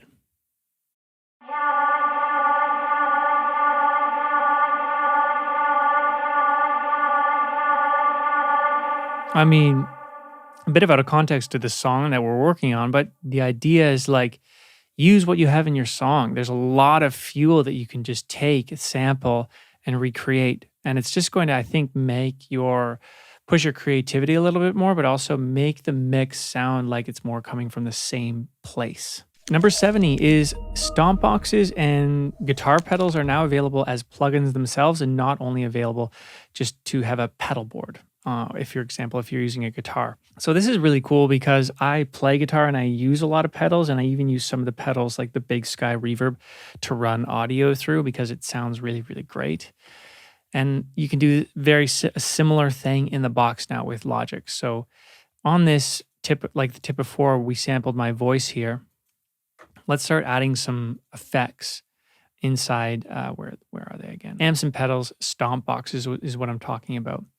So something like the tie-dye delay is a pretty cool effect. So it's just a pedal effect here, and you can kind of have these dials and just play. Let's play with what this sounds like.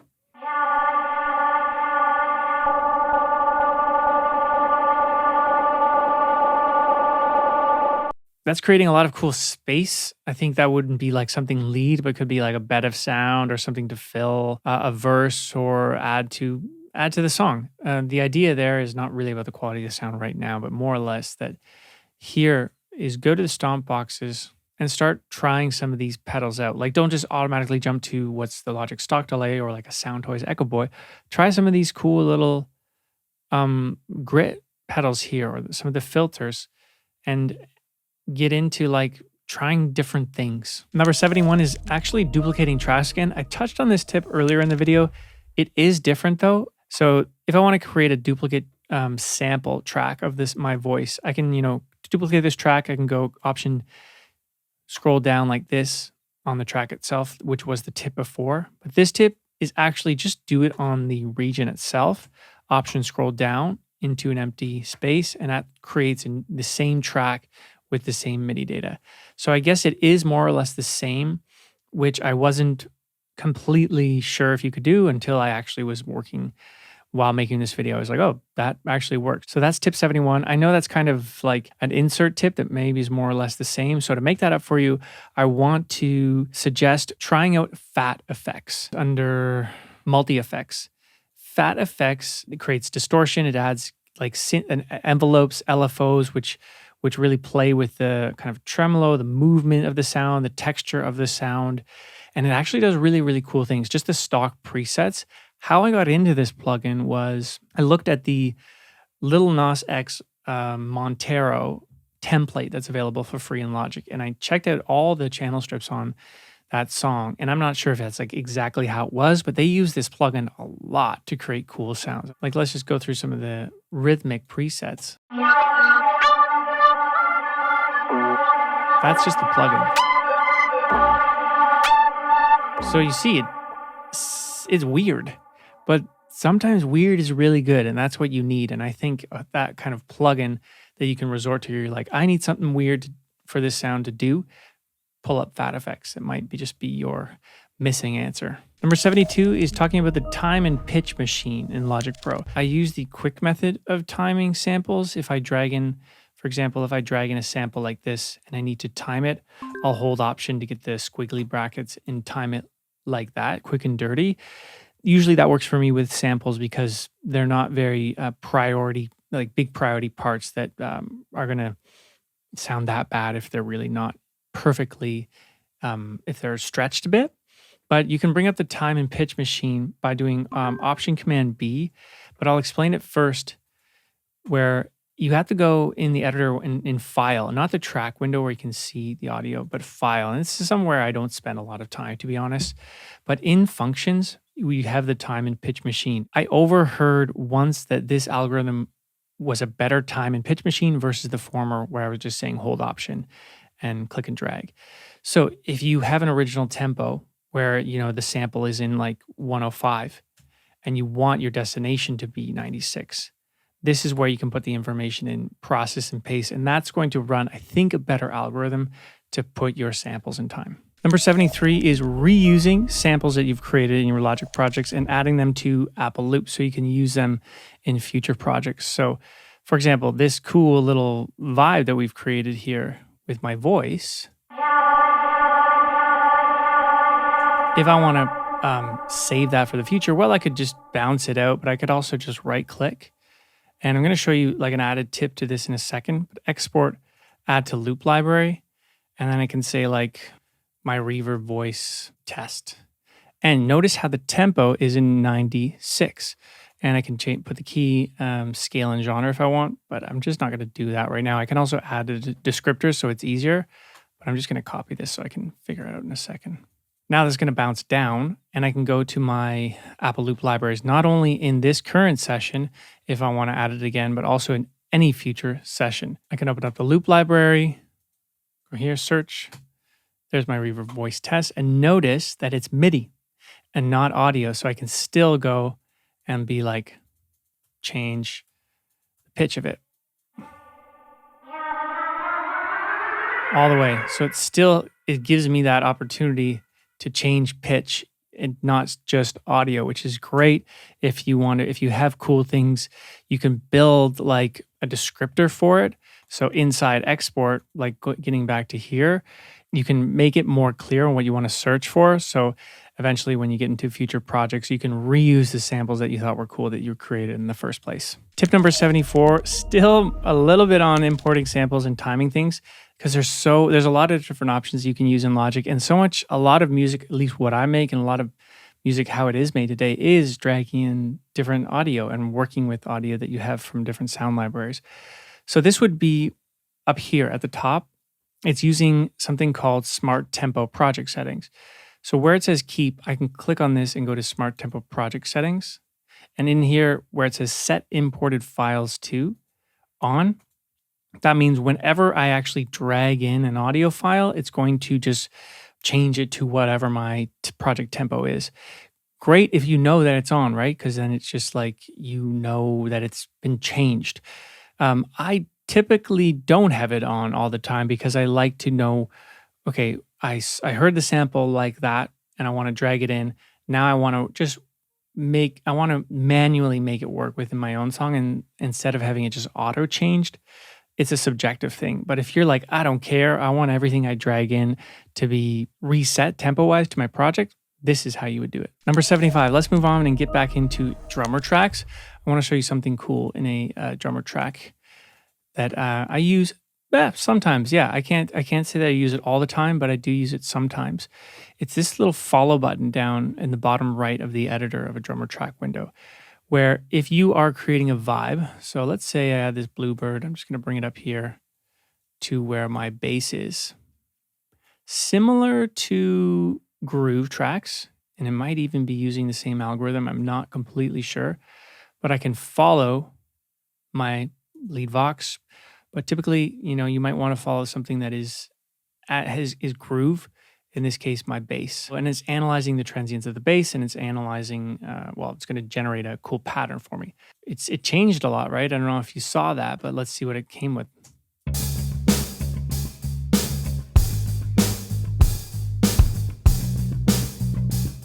Okay, not awesome, but like not terrible.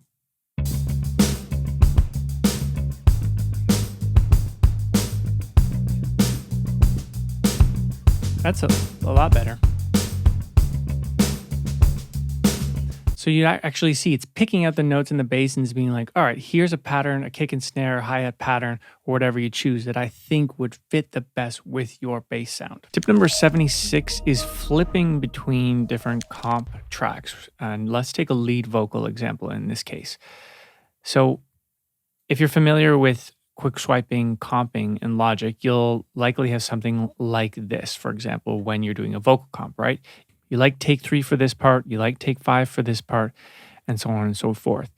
Now, let's say you want to just have a different go at another comp. You can always go to this letter A.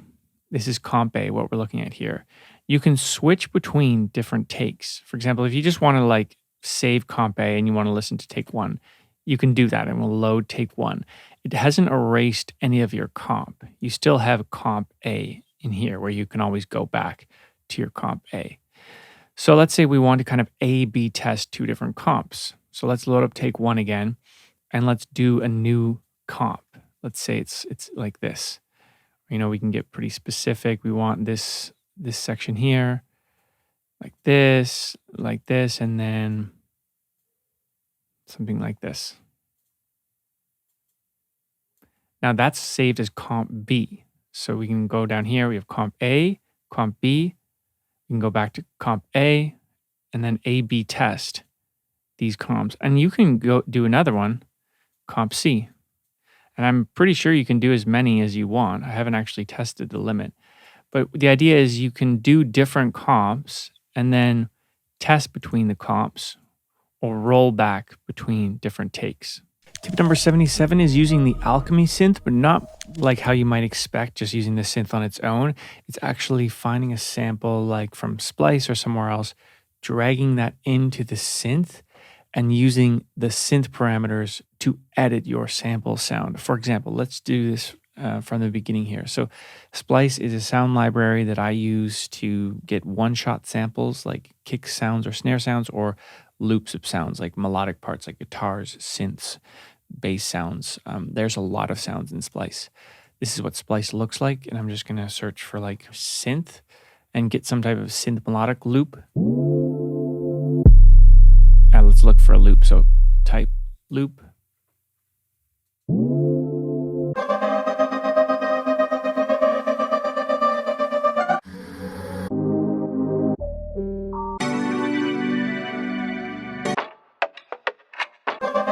Let's use this first one. It sounds interesting. So what I'm going to do is click and drag down into Logic, but I'm not going to create a new track like I did a few tips ago when we were talking about the drum machine designer and samples. I'm going to bring it over to the left here and go to Alchemy.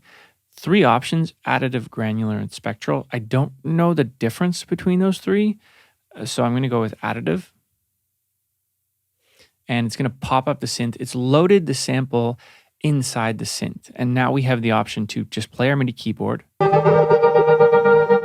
And we have the ability to use all the synth parameters that are available in Alchemy to design the sound of this sample, or recreate the sound of this sample to make it a bit more interesting. Now, what is the difference between this and the quick sampler? Because there is a lot of overlap between the two. If you're just looking to do a bit of pitch change, a bit of chopping up, you might just want to go with the quick sampler. You don't need necessarily all these parameters. The Alchemy synth becomes really useful because there's more parameters. For example, we can start layering in more oscillators with the sound. We can play with the attack, sustain, release. We can add effects. We can add an arpeggiator. There's just a lot more you can do in the Alchemy to design the sound because it's a synth, where the quick sampler is like, think of it as like transposing, chopping. You have a lot more flexibility to design the sound of what you're looking for using the Alchemy synth. Tip number 78 is using the MIDI effects chord trigger in Logic Pro. We talked about MIDI effects earlier and recording MIDI effects down. So this is going to be a helpful tip, knowing that just a few tips back, because we can do the same thing with this tip as well. So let's add a new software instrument to start here. And we can add the MIDI effects chord trigger. Now, the MIDI effects chord trigger, what the essentially does is whenever you play one note on your MIDI keyboard, it's going to trigger a chord of your choice in the MIDI effects chord trigger.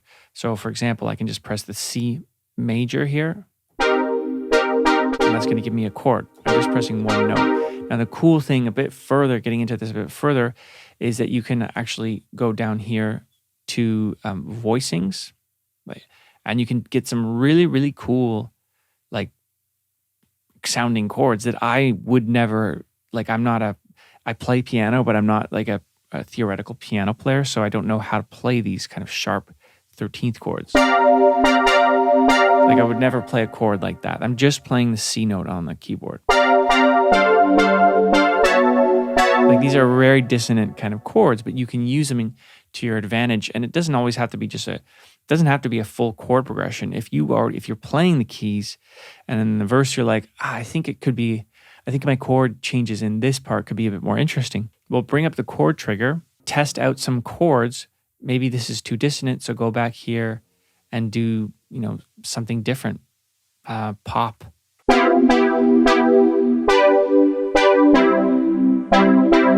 Something this is pretty basic, but can just get you outside of your box if you're just using the same chords all the time. Tip number 79, let's talk about automation now.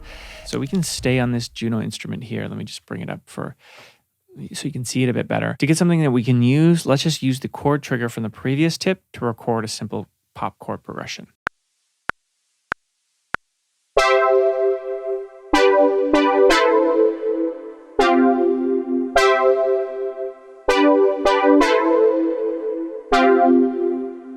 So those are the notes I played on the keyboard. Notice how the chord trigger data didn't record in. That's because we didn't press record MIDI to track here. If you want that actual data, you need to press that, just like I mentioned in the tip before. Let's get on to the tip now, though, and not worry about that. I'm going to press A to open up automation. And now we can start automating whatever we'd like with this Juno synth here. So if we want to automate the volume, right away we can click in and generate a line. As I said in the tip before when I was talking about the Marquee Tool, use Marquee to your advantage in automation to generate those 2 lines like that so you can go up and down really quickly. Then when you're here, you can switch to the automation select tool, which is going to help you just select dots a lot quicker, and the zoom tool. So use these in conjunction. Like if I want to maybe make this curve up instead, what I would do is I could zoom in. I don't necessarily need to zoom in. I could do it at this view as well. I would select this dot, delete it, and then go over the curve tool and curve that down, or curve it up whatever way you like. Might curve it up like this. Now that's a very simple example of how to use the automation select tool. It gets really valuable when you have more complex automation where you might have multiple regions like this, and you have maybe automation that looks more something like this, where you're kind of automating things a little bit more. This is very, very rough, but you can do it with a select tool, but sometimes you're actually, with a select tool, you might generate a dot or you might move things accidentally like that. With the automation select tool, you'll never, once that's on, you can just kind of grab things as you would with maybe like a Marquee tool. And then you can grab it and like move things at once or just grab things here or there. Tip number 80 is also on automation. It's just another way to select multiple dots a lot quicker if you don't want to use the automation select tool or your cursor tool. So again, if you had lots of automation points like this, now this is not a great example of what it might look like. It wouldn't probably be this messy, but the idea is you have lots of different automation points, okay? And now you're like, okay, you know what? I want to redo this automation from this point onward to the right. You just hold Option and click, and that's going to generate a highlight of all the dots to the right of it. And I can go, if I want every point, from here, Option click, and I can delete those, or Option click from here, and I can move those up or down. So Option click on automation points highlights all the automation points to the right of that. Tip number 81 is producing on the go. How you can do this is using the GarageBand app on your phone. And yeah, aren't we talking about Logic? Yes, we are. So basically what I'm saying here is this tip is when you're producing a song in Logic, here's a real life example.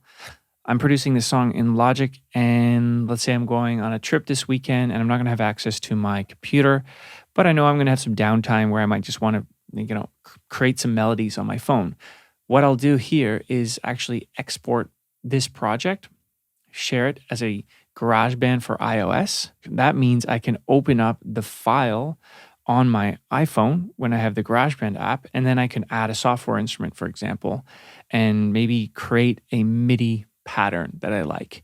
Now, it's not going to be like, I'm not going to have my Juno software instrument on my iPhone, right? But I'll be able to create MIDI data and create MIDI patterns with a sample like Alchemy synth in GarageBand. So I can take that MIDI pattern of if I created on the train or in the car or whatever, and I can actually bring this back in to Logic after the fact. So when I come back to the studio, I open up the phone, export that project, and reopen it back up in Logic, and I have that MIDI data there. So I can just open it up, put the right software instrument to that MIDI data, and then I might realize, wow, that was a really great idea. I'm glad I did that.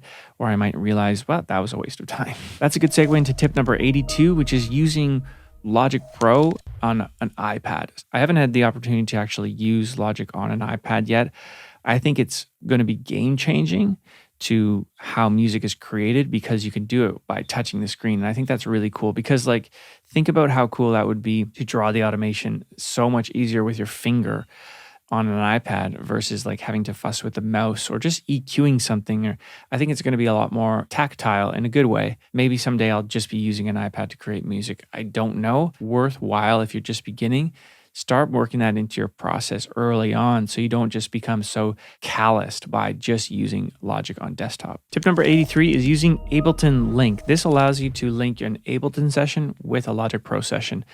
I use Logic Pro almost all the time. I have Ableton, and I started using Ableton a few years ago with my live set, But as soon as I joined a band and the drummer actually took that over and started using a Pro Tools rig, so I don't really use Ableton much anymore. So this is not, this is a subjective thing. It could be great for you, which is why I added it as a tip. So if you want to link Ableton and Logic, I'll give you a real world example of why you might want to do that.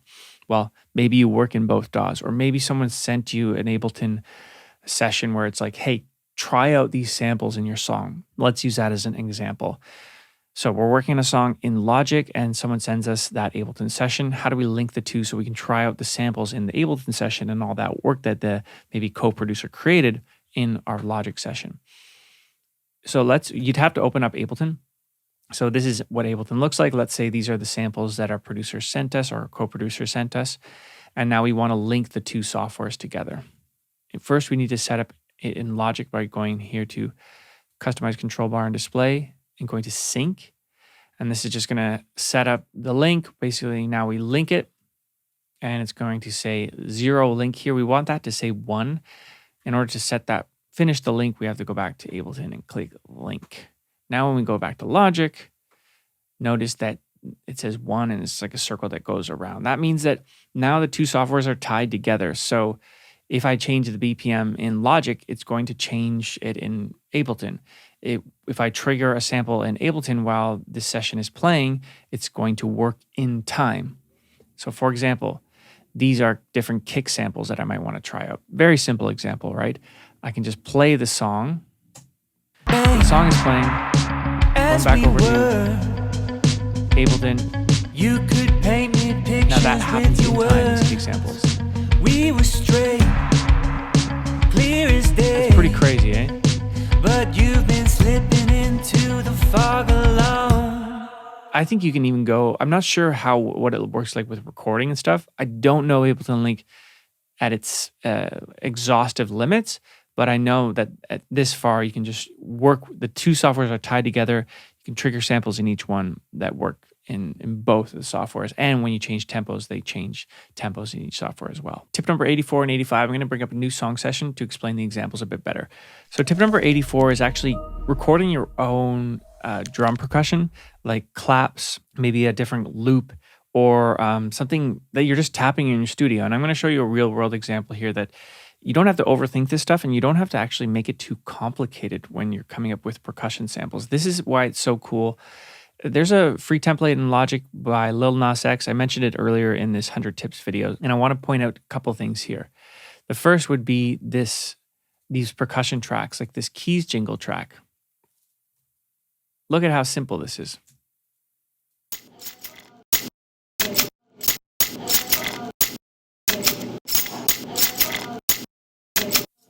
Obviously, it's quantized in time, but someone just recorded it with this. Just with their keys. It's super simple, but it adds a lot in the mix. And the other thing I want to point out is these speaker taps, where I'm pretty sure it's just someone tapping on the speaker.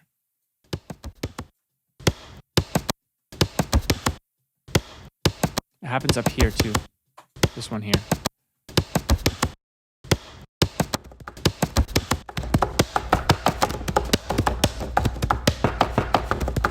I'm pretty sure that's just someone tapping on a speaker.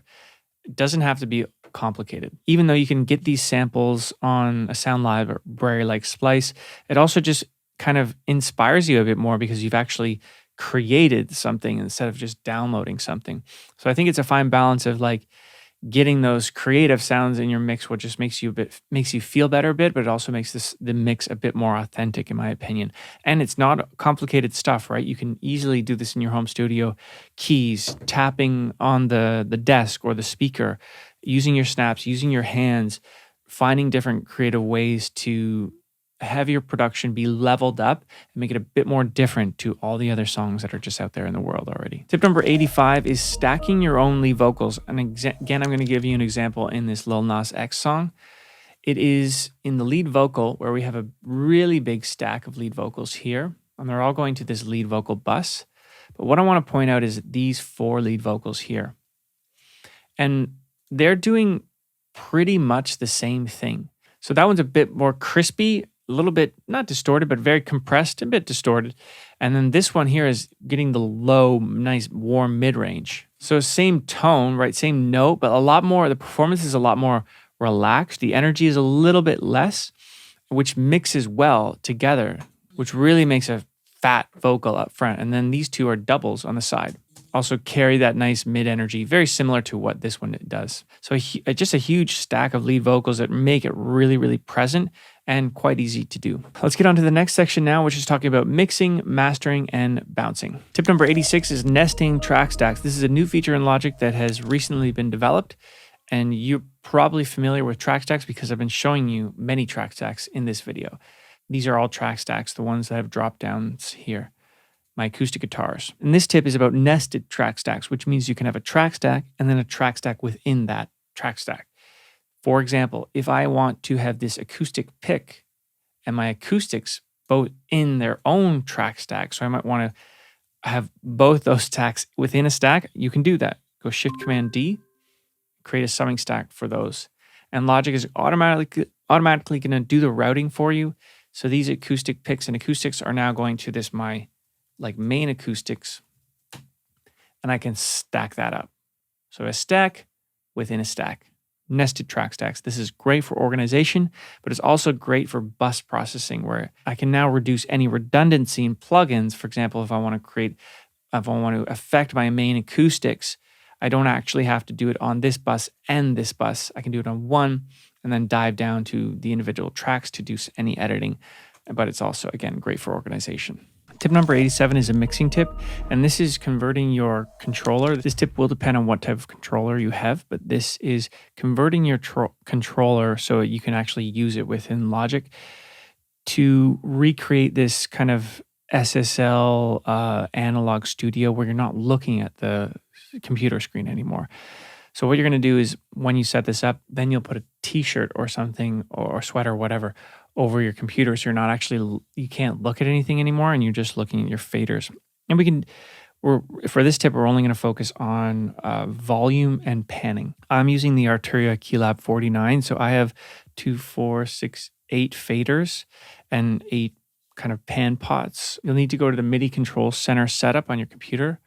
It looks like this, and you'll need to set up your control or whatever it is. So if you do have the Keylab Essential, it will look like this. This is my controller here, and you can actually see, you can click on every button and you can get so detailed into connecting every button to something in Logic. Now, Logic is a smart software already that has setups, controller setups, where you can kind of get going right away without any real problems. So I'm not going to customize anything. What I'm going to do is I'm going to just get right into Logic, and I'll show you how to set that up. And go to where we are here, Control Surfaces Setup. So if you go new and just do scan all models, so search your controller, if you have, I don't know, an Akai, or just look on Google if your controller is not working, be like alternative controller that works in Logic. For this one, it's the Mackie Designs Mackie Controller Logic Control, and that's what I've added here. Make sure you have the output be the DAW out and the DAW in for import. When that happens, you can see that there's this blue line here, very subtle blue line right beside the track colors. Those are 8 tracks that I can now control with my faders and pan pots. So notice when I just click up to verse drums, now I can control those first 8 tracks. Because I have so many tracks, what you have to do in this instant would be to bounce down your tracks into substacks. So you can maybe have 8 stacks where you can mix those stacks together. You don't have to do this, but this is an example of what you can do to kind of recreate that feel. It's going to bring all those faders down to 0. So you see the first 8 are down to 0, and I can move kind of the pan pots all the way to 0, more or less, like that. So essentially I can solo all these, and if I play, nothing's going to play, right? But I know that, all right, this last track, electric guitar lead, let's just loop our chorus here. The electric guitar lead is this last track, so I can bring that volume up. Maybe pan it a bit. At this point, I should have I'll just lower my screen volume to black so I can't see anything, and now I'm just listening. I'm going to do the faders. And you should kind of know at this point where your drums and stuff are. I haven't, you can either name them. You kind of need to know where your faders are and what tracks they are. In this instance, I don't, so I'm kind of looking up, cheating. But I know drums is too.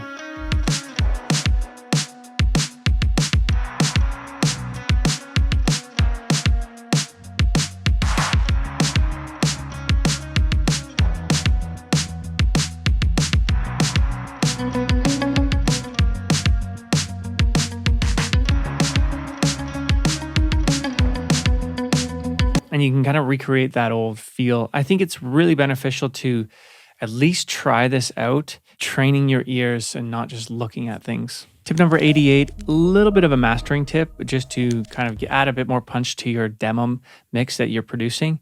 And this would be to, there's new mastering presets in Logic that are available on the stereo channel. So I typically would add a bit of compression, maybe some tape saturation and limiting on my bus before I would, on my stereo out bus before I bounce out the mix. If you click on master and go to app presets, you'll notice that there's a lot of different presets and new presets that Logic gives you. The hip hop ones are fairly new as well, but you can go to pop, for example, and that's going to have a new channel strip. So channel EQ, compressor and exciter that are off, and then another compressor and a limiter. These add a lot to your mix. If you just want to add more punch before bouncing out, have a listen, because it's not going to be perfect. It's going to give you like a blank slate, and you will have to go in likely to edit those a bit. I think it's good that you do get used to listening to what this does, because it's really going to help your mix come together before sharing it to your friends or not. Like, whatever you do, try to do some type of little bit of mastering, you could say, before you share it out to your friends, or even if you're sharing it around on like demos or emails or whatever. It's just going to add a bit more to your mix. So take a look at these app presets on your master bus. Tip number 89 is using a Sound ID plugin to fix those frequency issues that you might be having in your room. I'm not in a professional studio. I'm in my home studio, right? And I've acoustically treated it as best I can in this room. It's a pretty tight room. I've put acoustic paneling on the wall, and I've covered the corners to take any kind of low end bass rumble that might happen. It's still not perfect though. So what you can do to try to get a little bit more of a flat response, like ideally what you're trying to get is a nice equal flat response out of your speakers. Now, I use a plugin that I kind of bounce back and forth on my master output. It's called Sound ID Reference. This is a paid plugin, by the way. Just essentially what this does, though, is it tries to recreate that flat response in your room. For example, take a look at my Atom A7Xs. Now, this is what the algorithm is saying is what is happening in my room. And for context, I went around my room with a microphone. Like, it's like connects the microphone to the speakers and creates this kind of sonar effect, which creates an algorithm, which is like, hey, your room dips the sound in this area. It also increases the sound in this area. Pretty crazy, right? Because that means you could, if you don't know about this, you could have been mixing a song and you're like, my vocals are so loud or boomy in this area, or my kick drum is just going wild in this area, or there's no sound in this area. That's because your room is doing that. And so what this algorithm does is like, okay, this is what we think is happening in your room. So we're going to create a target. Oh, sorry, not a target. Let me get this up for you. We're going to create a calibration that just reverses that. So we're going to actually boost the volume in this area, or we're going to cut the volume in this area. So it brings it down to a flat response. And you can turn this on or off as you're mixing, because it's hard to completely rely on that because it is software, right? But it's nice to get a gut check. The best way to fully gut check this algorithm and what's happening in your room is just take your song and go to another studio. If you can, go in your car, go listen to it on your phone, and listen to it on a pair of really, really good headphones. And you're going to be able to listen to your mix in different environments, and it's going to sound different in each of those environments, except if you're listening to headphones in different environments. Tip number 90 is bypassing all the plugins on your channel strip if you just want to kind of flip back and forth to see A/B test to what you've done on your track. Let's just say I'm working on this lead vocal track here. With your words, we were straight, clear as day, but you've been slipping into the fog alone. So I want to hear it with all the plugins, but I want to bounce back and forth, taking all the plugins off. I've created my own key command for this. It's Control Command P. So whenever I press Control Command P, notice all the plugins go away. Control Command P, they come back on. You can also simply do this by clicking and dragging, but I just like the shortcuts. It's key command that I started, that I created myself. Bypass. You see, bypass all effect plugins. Control Command P. Remove bypass plugins. You can do that as well. So I can listen to it in context. We're not the same and actually hit up the shortcut as right now. we were. No plugins. You could paint me pictures with your words. Bring the plugins back We in. were straight, clear as day. Tip number 91 is actually just clicking bounce on the master track to bounce out your mix. I never even noticed this button. I always just do Command B to bounce out my mix, but you can actually just click on this button here, bounce, and that's going to do the same thing. Quick tip, never knew the button was there. Tip number 92 is using the different types of panning that you have available to you in Logic. And this is going to be important if you have any stereo track. It's good to know the options of panning that you have. By default, pan knob here, if you right click, you have stereo pan and balance pan. By default, it's going to be on balance pan. And this is fine, but I'm going to show you the difference in what could happen if you're working with stereo tracks. As you probably know, like when you play this lead vocal and you pan it over to the right, If you're trying it's going to go to the right speaker. Your mind, it's in the right now, right? Help me recognize Now, over to the left, your smoke signs. over to the left. That's simple, right? Good to know. Now, what happens if you're dealing with a stereo track, something like this, which is a drums and guitar stereo track? I have drums coming out of the right speaker, and then I have guitar coming out of the left speaker, right? So if I'm using balance panning and I pan this track all the way to the right, I'm not actually going to hear any more guitar. I'm only going to hear the drums because the volume is just being completely turned down. Same thing if I pan to the left, I'm not going to hear any more drums. I'm just going to hear guitar. Right? No more drums. Now, this is a dramatic example. You're likely not going to have a track that's like drums on the right side and guitars on the left side. But it's just to help you understand, hey, when you are working with a stereo instrument, if you want to pan something all the way to the left or all the way to the right, that's cool, but you should consider using stereo panning, because what's going to happen here is when you use stereo panning, it's actually going to move the stereo instrument. You can think of it all moving to the right. And I'll show you this in context. Like if it's just up the middle, you're going to hear everything. Now when I move everything to right, you're going to hear both the guitars and the drums in the right speaker. Same thing when I move it up to the left. You'll hear guitars and drums in the left speaker. So it's moving the whole stereo instrument to the right and the whole stereo instrument to the left. Now this concept is also new to me, and I'm just starting to learn it, so I'm not fully aware of maybe when to do stereo panning, like why would you do stereo panning versus balance panning in specific examples. So I'm not an expert in that, but I can understand now. When I learned this, I was like, wow, this makes sense. If I pan a stereo instrument to the left, it's cutting off that left side. And now when I do balance or stereo panning, it's moving the whole thing over. So it's just for you to have the context, like I just got a few weeks ago when I was doing research for this video, like, wow, I didn't know that there was different options of panning. Tip number 93 are creating ref tracks in your session that you can bounce back and forth of just to hear the production or hear the mix of that reference track, and then be bouncing it back and forth and comparing it with your mix. So one easy way to do that in Logic is you can just create something called a mix bus.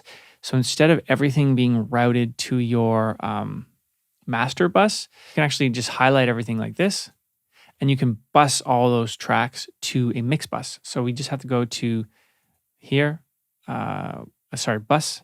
Go down here, we'll go mix bus. So now this mix bus, if I solo it, it's going to play my entire track because everything's going there. So you can think of it, this is like your air stereo out in a way, but now we have the flexibility to just solo out our mix, and then we can create a new track, a new audio track, and we can drag in our reference track. So I'm going to have ref track, I'm going to bring it up to the top so I can solo my ref track. And the ref track is going to the stereo out channel. So I can listen to my ref track, but I can also mute my ref track and just listen to the rest of the mix. As we Compare them were, back and forth. I wish that I had a reason Soloing out my ref track. why I left you breaking. If I click on all solo, alone. it will be muted now and that I can hear my own track. But you've been slipping And now, in. why create just two different tracks? Why not just do it on the bus? Well, now you can actually go to your bus. You wouldn't have effects on, by the way, if you're doing it like this on the master track. You would have these effects on the mix bus track. So you can create kind of mastering mix bus effects on your mix bus track and then pair that with the unaffected ref track audio. And both of those are just going to an unaffected empty channel strip on the master output. Tip number 94 is using the Multimeter tool available in Logic and some of the other loudness metering tools. When you're finished or near finished your production or working on the mix, it's helpful to just look at your mix, not to make any dramatic decisions, but just to visualize what is happening. And the metering tools, I usually have a multimeter tool set up on my master output, and I'll have a level meter tool to see how loud I am as well. And I'll play through the song. In this case, I'm just going to play the chorus just to visually see what's happening. If you're trying to clarify your mind, help me recognize. I can shift the range here. I could also shift the bands if I want to just look at it in a bit of a smaller band. If you're trying to clarify your mind, help me recognize smoke signs. And I'm using it just as information, not as like I have to do these things, because you might have a song where it's just guitar and vocals and you're going to see no low end. That doesn't mean you have to go and put bass in there just because it says it. There's missing low end. It's just information for you to make decisions on your song, and they're great tools to have. Number 95 is using the match EQ curve that is available now in Logic Pro. This is also a new feature in Logic.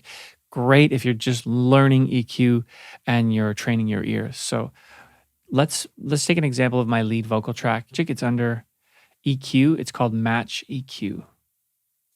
So Match EQ looks like a channel EQ, and what you can do is load in any instrument. It doesn't have to be vocals. Any instrument that you want Logic to learn the EQ curve of that instrument.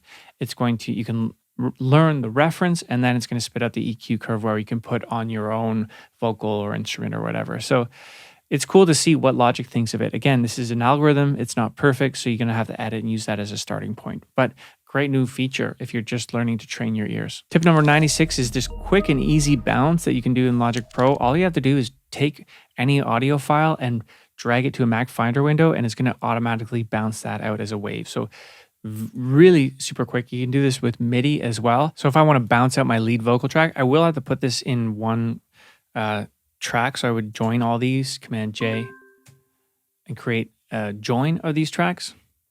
Then I can just click the region, like have a Finder window beside me. There's me from the earlier tip. Just click that region and drag that over into my downloads folder. Boom, drop it in. And now that's going to bounce out, and you can see it's bouncing in Logic here. You can kind of see the playhead, and there it is, my track here. Audio bus, and it's going to change the name to lead vox in a second. There it is, lead vox merge, and then I have my lead vocal track with the effects on it. With Midi, you can do the same. So I have a synth pad here. I'm going to drag my synth pad into my downloads. I'm going to unfreeze that because it's frozen. Bring that up again. Just drag that in. And now that bounces down to audio. Oh, so you can actually do that with Midi.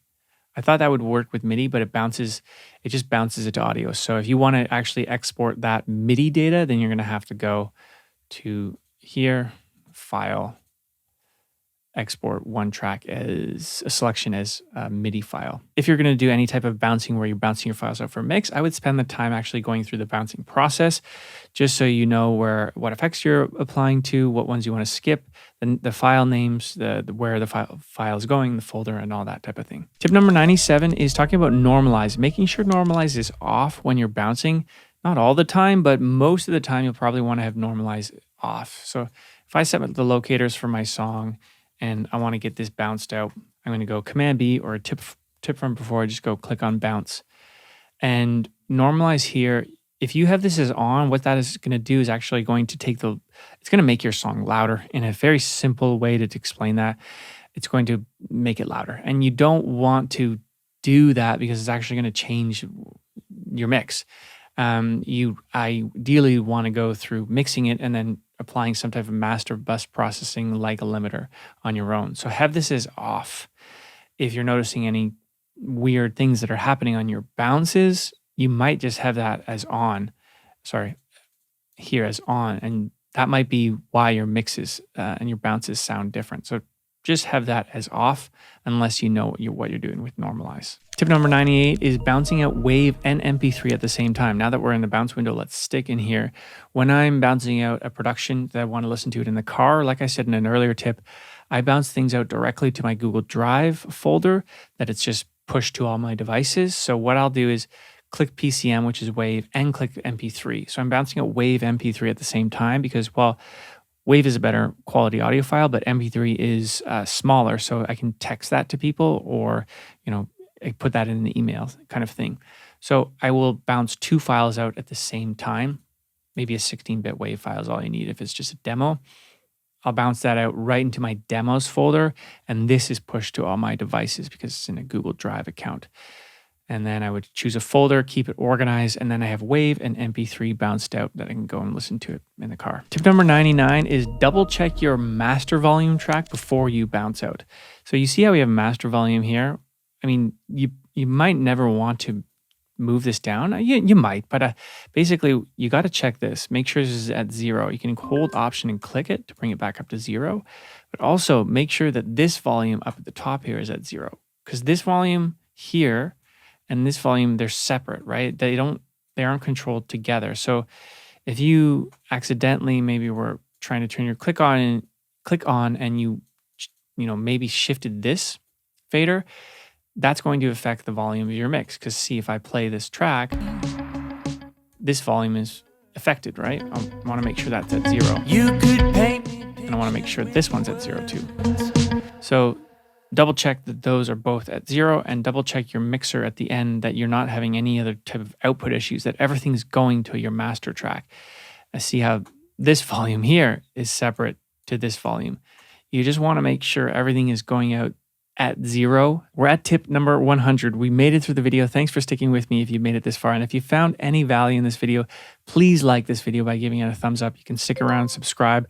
I'm an artist and producer myself. I'm along this journey, and I'm happy to help you along your music journey too. So tip number 100, what is the final tip? The final tip to me, and something I learned not too long ago actually, was whenever you bounce tracks out of Logic, like your stems or files, you're sending them for a mix or you're sharing them around, it always appends a number to Logic.